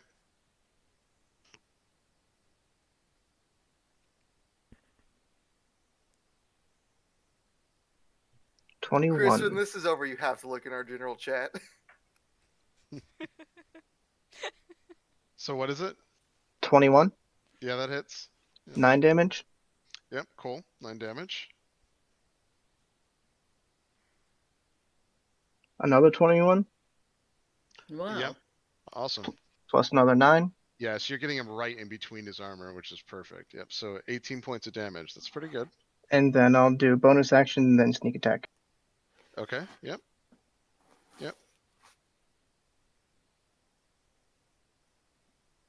23. Yep. That's another 6. And then I'll do sneak attack. Yep. So 18-6, yeah.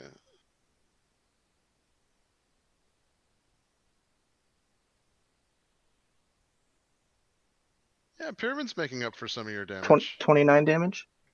Nice, very nice. All right. So now at this point, you've hurt him again significantly bad. Not as bad as he was hurt before he direct on it, but you've done a considerable amount of damage to him. So he's looking particularly bad. Chris, but I did the calculations, and with my strength score, if they were just regular blows, it would have been with the 2 crits, it would have been 22 damage total. Okay. No, I would allow that. Yep, that's fine. So I can put that been 2d4 plus 4, so actually 24 twice. So 2d4 plus 4 twice, so 24 damage total. I had to do the math for a second. Right, 24 damage total. Okay, yep, that makes sense. Yep. All right, cool. All right, let's see what this guy does. So I'll add that back. So he is like, you would consider him bloodied then in that case. So after Pyramid's damage. So let's see. Oh my god, what the fuck? Okay, he does not save. I got a nat 1. Oh dear. All right, but I beat that ass again. Yep.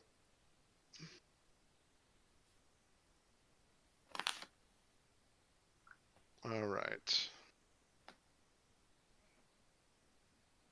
There's 2 of them up. I don't know why it's only showing 1, but hold on. The 2 of them are still alive. So.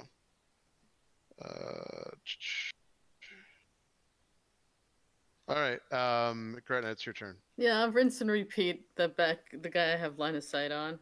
Sure, yep. And that's 8 points of damage. Cool. All right. Good and deal. then I scoot back behind the post. Yep. Okay. All right, Erasmus.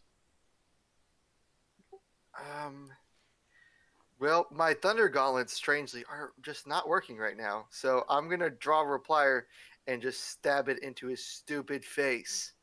Well, if you draw replier, it takes No, your action, I right? drew it last turn. You said that's right. That's right. Sorry, I forgot. I didn't mean draw it. So wait. If you drew it last turn, you cannot attack him. That's the thing. Okay, then I will just... Yeah. I will draw it this turn then. Gotcha. That's fine. Yep. Yep.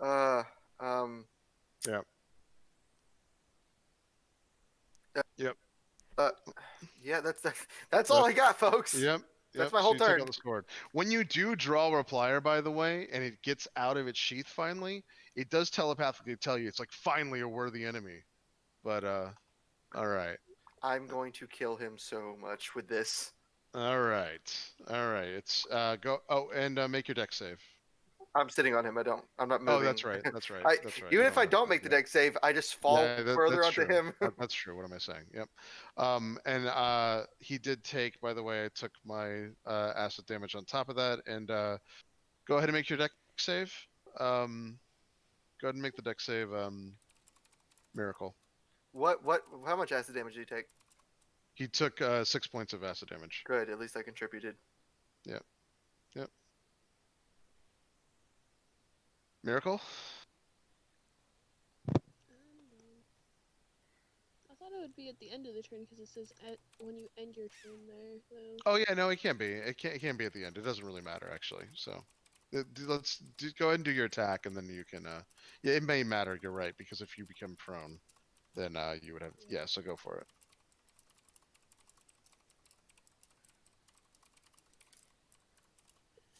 All right.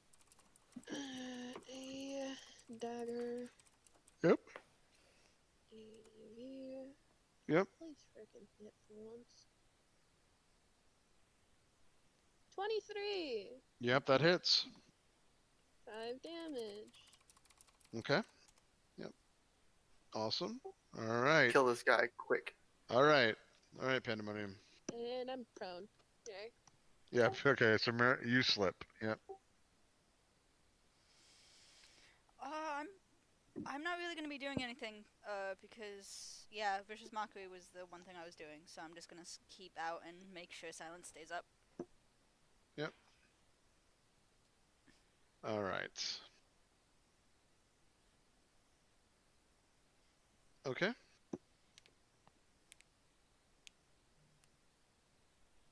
All right, Macmorn. Macmorn? Yep. You You can attack first, and then you can make your save. Yeah.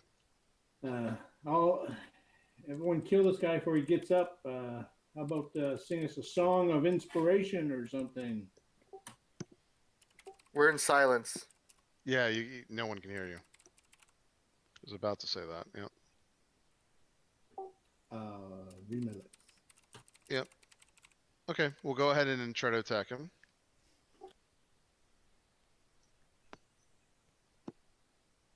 I did my deck save first. Failed again.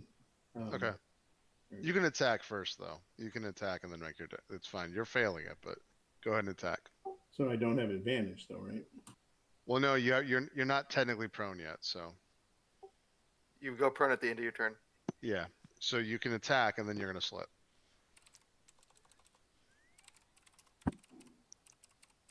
Looks like I got a 21. That hits. 7 points of damage. Okay, cool. Yep. I want to use my bonus action to become giant. Okay. And, hit him with an extra die 6. Okay. Yep. Yep. Go for it.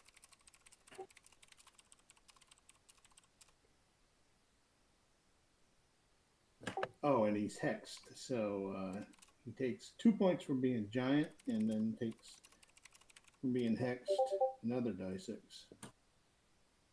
Okay.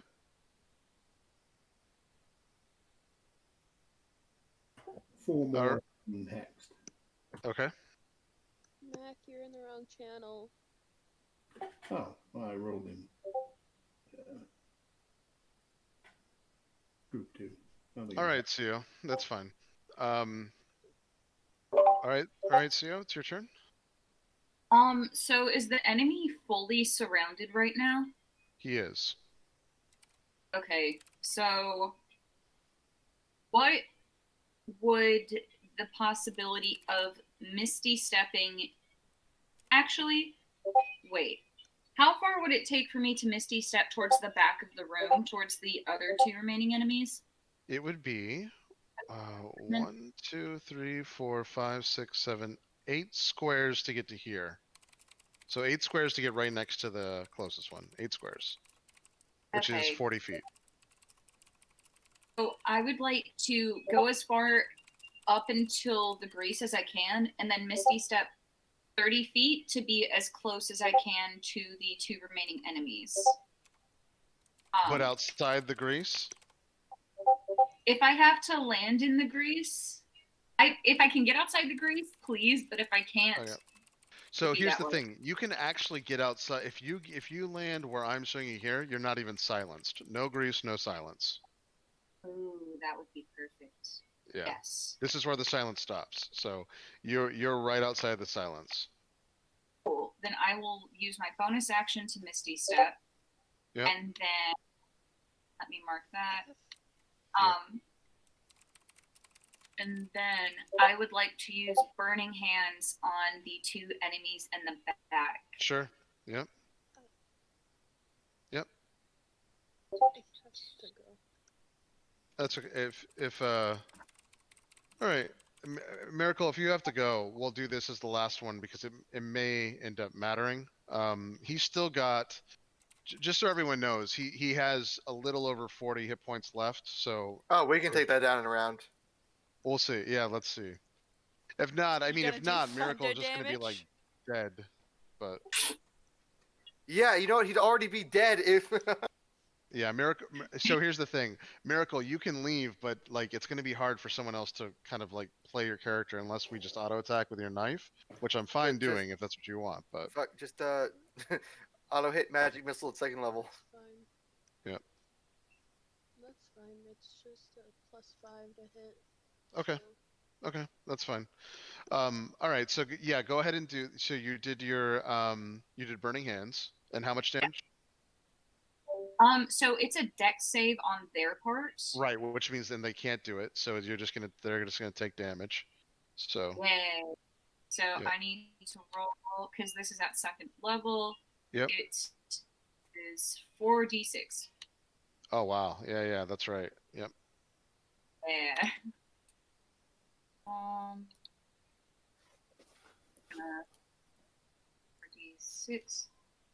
So that's 16 damage total. Wrong channel. Yeah. You have hurt them substantially. They're not doing. Both of them are not doing well. So Pirvin, it's your turn. All right, I'll go ahead and wash and repeat, bud. Yep. Suck his soul out with that dagger. Not yet. 23 to hit, 5 damage. Yep. Cool.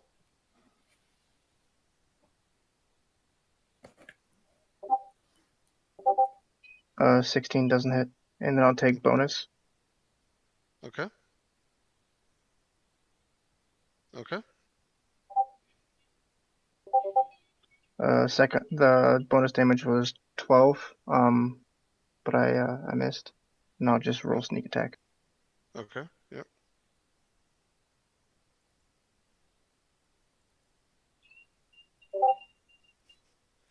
14. 14. All right. All right. Awesome. No, good. Good. All right. It's his turn. Yeah. Is this finally going to be him standing up? I'm telling you, if fuck, it won't. It won't. No, it won't.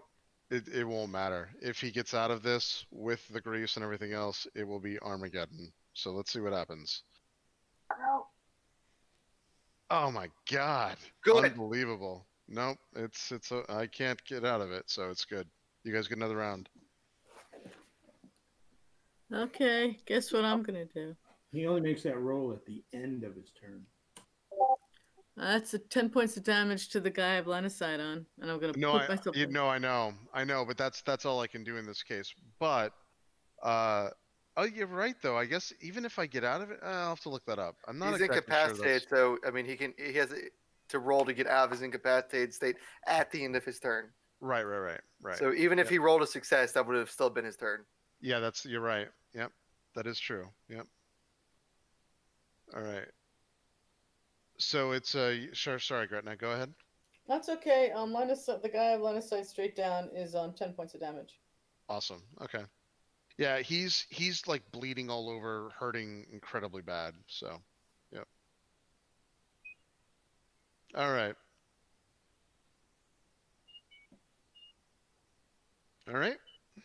Oh yeah, that was me. That was my whole turn. Yep. All right, Erastus. Replier. Yep.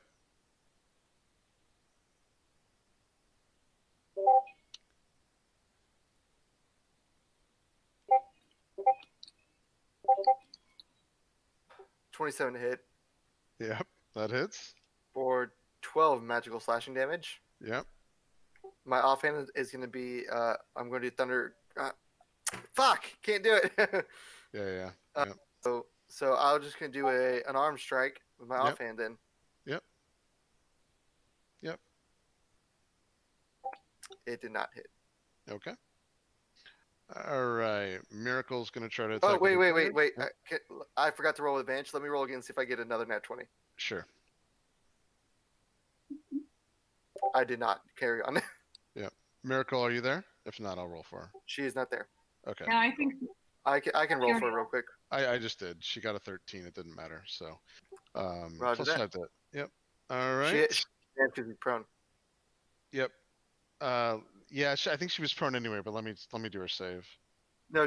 She has advantage on the attack roll because he is prone. Oh, that's right. Hold on. Let me do that one more time. You're absolutely right. Nope.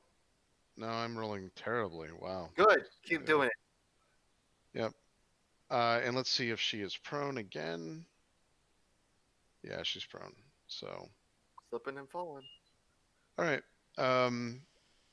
All right. So, it's on you, Mechmorn. The next turn, by the way, is the last turn.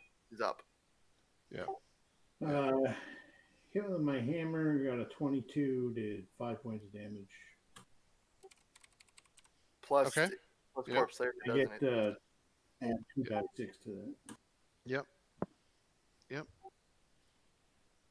you using the hammer?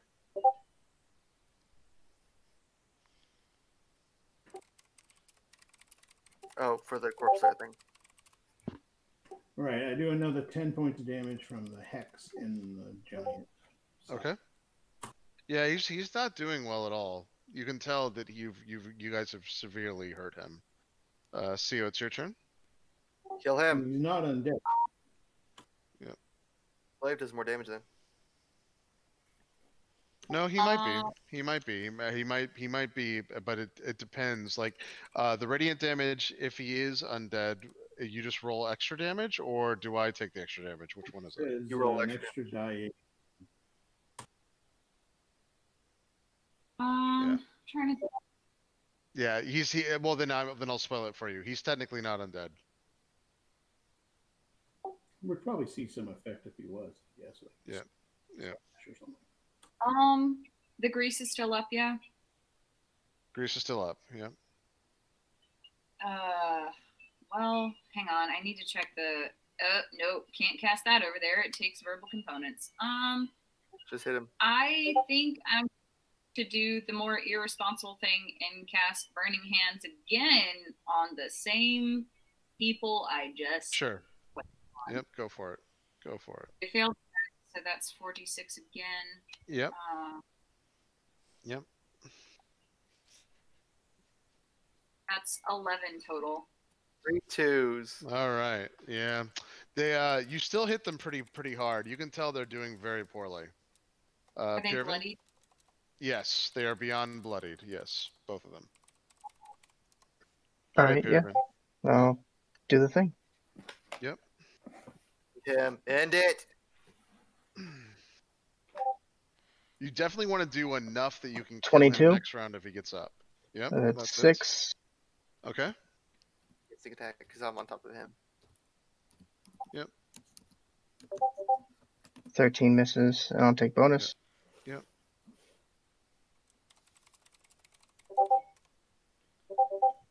Nat 20. Nice. 17. Yep. 17 for that, and then I'll take sneak. Yep. I think you guys are gonna kill this guy. We'll see. Very close. It's only taken an hour and a half. I know. It's yeah. Watch him have like So one hit point 31 left, and points then of he gets damage. up and starts fucking with us. How much? 21 damage? Okay. 31. That would be pretty wild. Oh, it's 31 damage total? Yeah. All right, 31 damage total kills him, and we will stop it there. So you do destroy him. When he dies, by the way. So hold on one second. Oh no. And just then the So the hellish rebuke does go off. So hold on one second. So Hellish rebuke. Yeah. So Wait, so even in the silence? Well, so it's an effect. It's not actually a spell. It's just it's the same as the spell, but it's actually an effect of this character. So I'm pretty sure it still goes off because it doesn't say it's instantaneous and it has no verbal component at all. And it's a reaction on top of that. So there's no like cast or anything. So yeah, I'm pretty sure it still goes off. Oh but, my god. so. Chris said, "Fuck you." I made this guy to be tough. Well, no, but not only that. I mean, honestly, he should have. You guys did an amazing job with the grease. That was actually the worst thing you could have done. It literally, if you hadn't incapacitated him on the second round, he would have obliterated you. This one thing that he does when he dies, he does way better when he's alive. The only thing is he would have had to get outside of the circle and cast. He would have cast the flame on the grease, let you guys burn out, and then he would have done something that would have just completely decimated you guys. However, this is not going to be too bad because it's only. So this is what ends up happening. He bursts into flames. He's immune to fire damage anyway, but his body bursts into flames as you killed him. So everyone has to make a dex save unless you're prone. This automatically goes off. So go ahead and make your dex save. Everybody? Everyone who's prone, though. So, for instance, like Erasmus is going to take the damage. Miracle's going to take the damage. Macmorn, you are technically prone, correct? You did not save? I don't think I rolled last time. Everybody within what radius? No. These are just the people in the grease right now. Okay. You guys, you don't have to take it. No. It's Okay. just the people here. Yeah, still prone, but I have a fire resistance cloak. Okay. So everyone's going to take whatever damage I roll here. So hold on. It's not that bad. So everyone takes 15 points of damage immediately in this area here. Now now that the combat's over, it's not so bad, but you're just gonna have to leave this area because this whole thing is on fire. But yeah, it would have been so much worse. Like, this is nothing compared to what this guy was about to do. So you guys did an amazing job.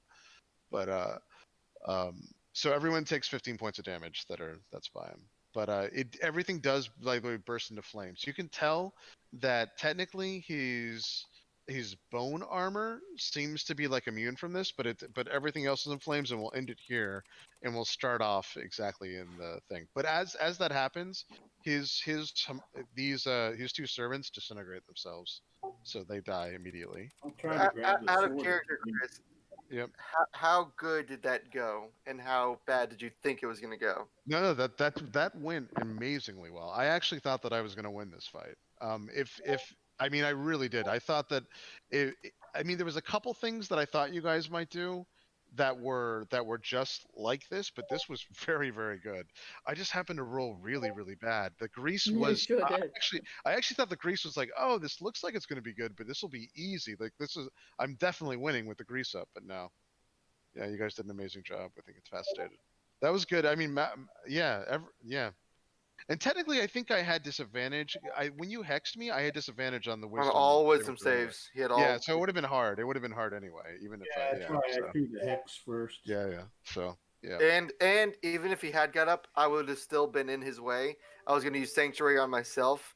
Yeah. He would have had disadvantage on the wisdom check to hit me, and I would have been the only one he could hit. Yeah, if he had gotten up, the first thing he was going to do is teleport out, and then on the next turn ignite the grease, and then he was going to hellish rebuke every single person. He was going to he is like, the other thing that he has that's really cool is he has I can upcast my spells. Some of them are like would have outright killed, like for instance Miracle or maybe even Seal. But anyway, it was good. You guys did a great job. I like this guy's like this ominous figure, and we basically threw down a puddle of sticky liquid. I sat on him, and then we all beat him to death. I mean, honestly, if even like if Erasmus had just taken it, I mean, he has a +7 to hit, and with his other like magical constructs, he would have chewed through you for sure. So no, that was good, man. Yeah, that was really good. Yeah. With a plus, if I was in my shell with a +7 hit, I did he would have had a roll of 17 or above to hit me, which is less than a 25% chance to hit. So that's a 15% chance to hit. He would have had it, and if I have Sanctuary, that's a lot. That reduces. In your shell, yes, the 24. But before you did that, just with your normal AC, yeah, he would have chewed through you. I assume what you were going to do though is you were always going to go into your shell like on the second turn. Like you did, right? Yeah. Oh, yeah. My plan, my first plan was throw down grease, weather the first storm. Yeah. Then use Sanctuary, get in my shell, and let everyone shoot over me, and then fight over me. while I just am the rock that breaks the tide. Well, the other thing he was doing is he was trying to set up an aura too, because the other thing he could have done is he could have teleported right behind the group as well, which would have been devastatingly bad too. But he had got in the beginning here to set up an aura to like basically get through you. But also your acid spell is freaking awesome. That's really good too. So it does. I mean, it does. If I wasn't incapacitated, I would have just taken a turn to scrape it all off me. But it's still really good. So. Anyway, cool guys. Good job. Good job. Yeah, it was a great game. Good night, everybody. Did we get level 5 by chance? Yeah, I was gonna say your books vibrate after this fight for sure. Okay. You guys definitely. Yes. Yeah. This was a hard fight. So. Well, I'll go ahead and do all the level 5 stuff and just get ready because we're not going to get in until we take a long rest. But I'm about to. So. But yep. All right, cool. All right, see you everybody. Hi guys. Later, guys. Bye. Oh, Chris, hang on 1 second. Yes. Yep. There was something I meant to ask you. Just give me 1 second while I look up what it was. Sure. Because I wrote it down somewhere. I just need to find it again. Yeah, no worries.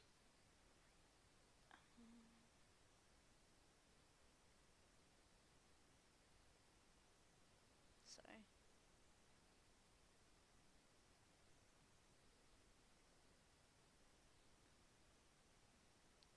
Oh, is a spellbook inherently magical? No, unless it's made of. There are spell books that are magic. Obviously, there are spell books that are made over like very specific materials, so they never become burned or the enduring get ripped up and stuff. Yeah, exactly. Yeah, but no. Because basically, I might grab Able. This is for Group A, by the way. I might grab Able and just try and like detect magic. In case this, if this, I'm totally expecting the spellbook not to be in the house or to have been destroyed. But I do want to like make sure that, because if it ends up being that it was in the house and I missed it, I'm gonna shoot myself later. No, of course. Yeah, definitely. I mean that's a very smart move. So yeah. But I seriously, God, he's probably like at least a level 15 spellcaster. I seriously doubt you'd let that spellbook stay in that house. You'll have to see, but yeah, I don't want to spoil anything, but yeah. But yeah, so I might take Able and have him detect magic just through the house in case the spellbook is possibly made with the enduring spellbook. Yep. And probably I'll be just investigating stuff while the questioning is going on. Okay, cool, awesome. But yeah, this was fun tonight. Yeah, the combat took a little longer than I had hoped, especially with him going incapacitated, but it was good, yeah. I felt so bad about the thunder damage. No, it was good. I'm telling you, Henri, that was the only other thing that was like, if I had not rolled poorly, that would have been the only thing that would have. I could have 2-comboed the entire party if the silence wasn't up anyway. So I think that was actually a smart move. Can you tell me what the combo was? Because I'm just totally curious.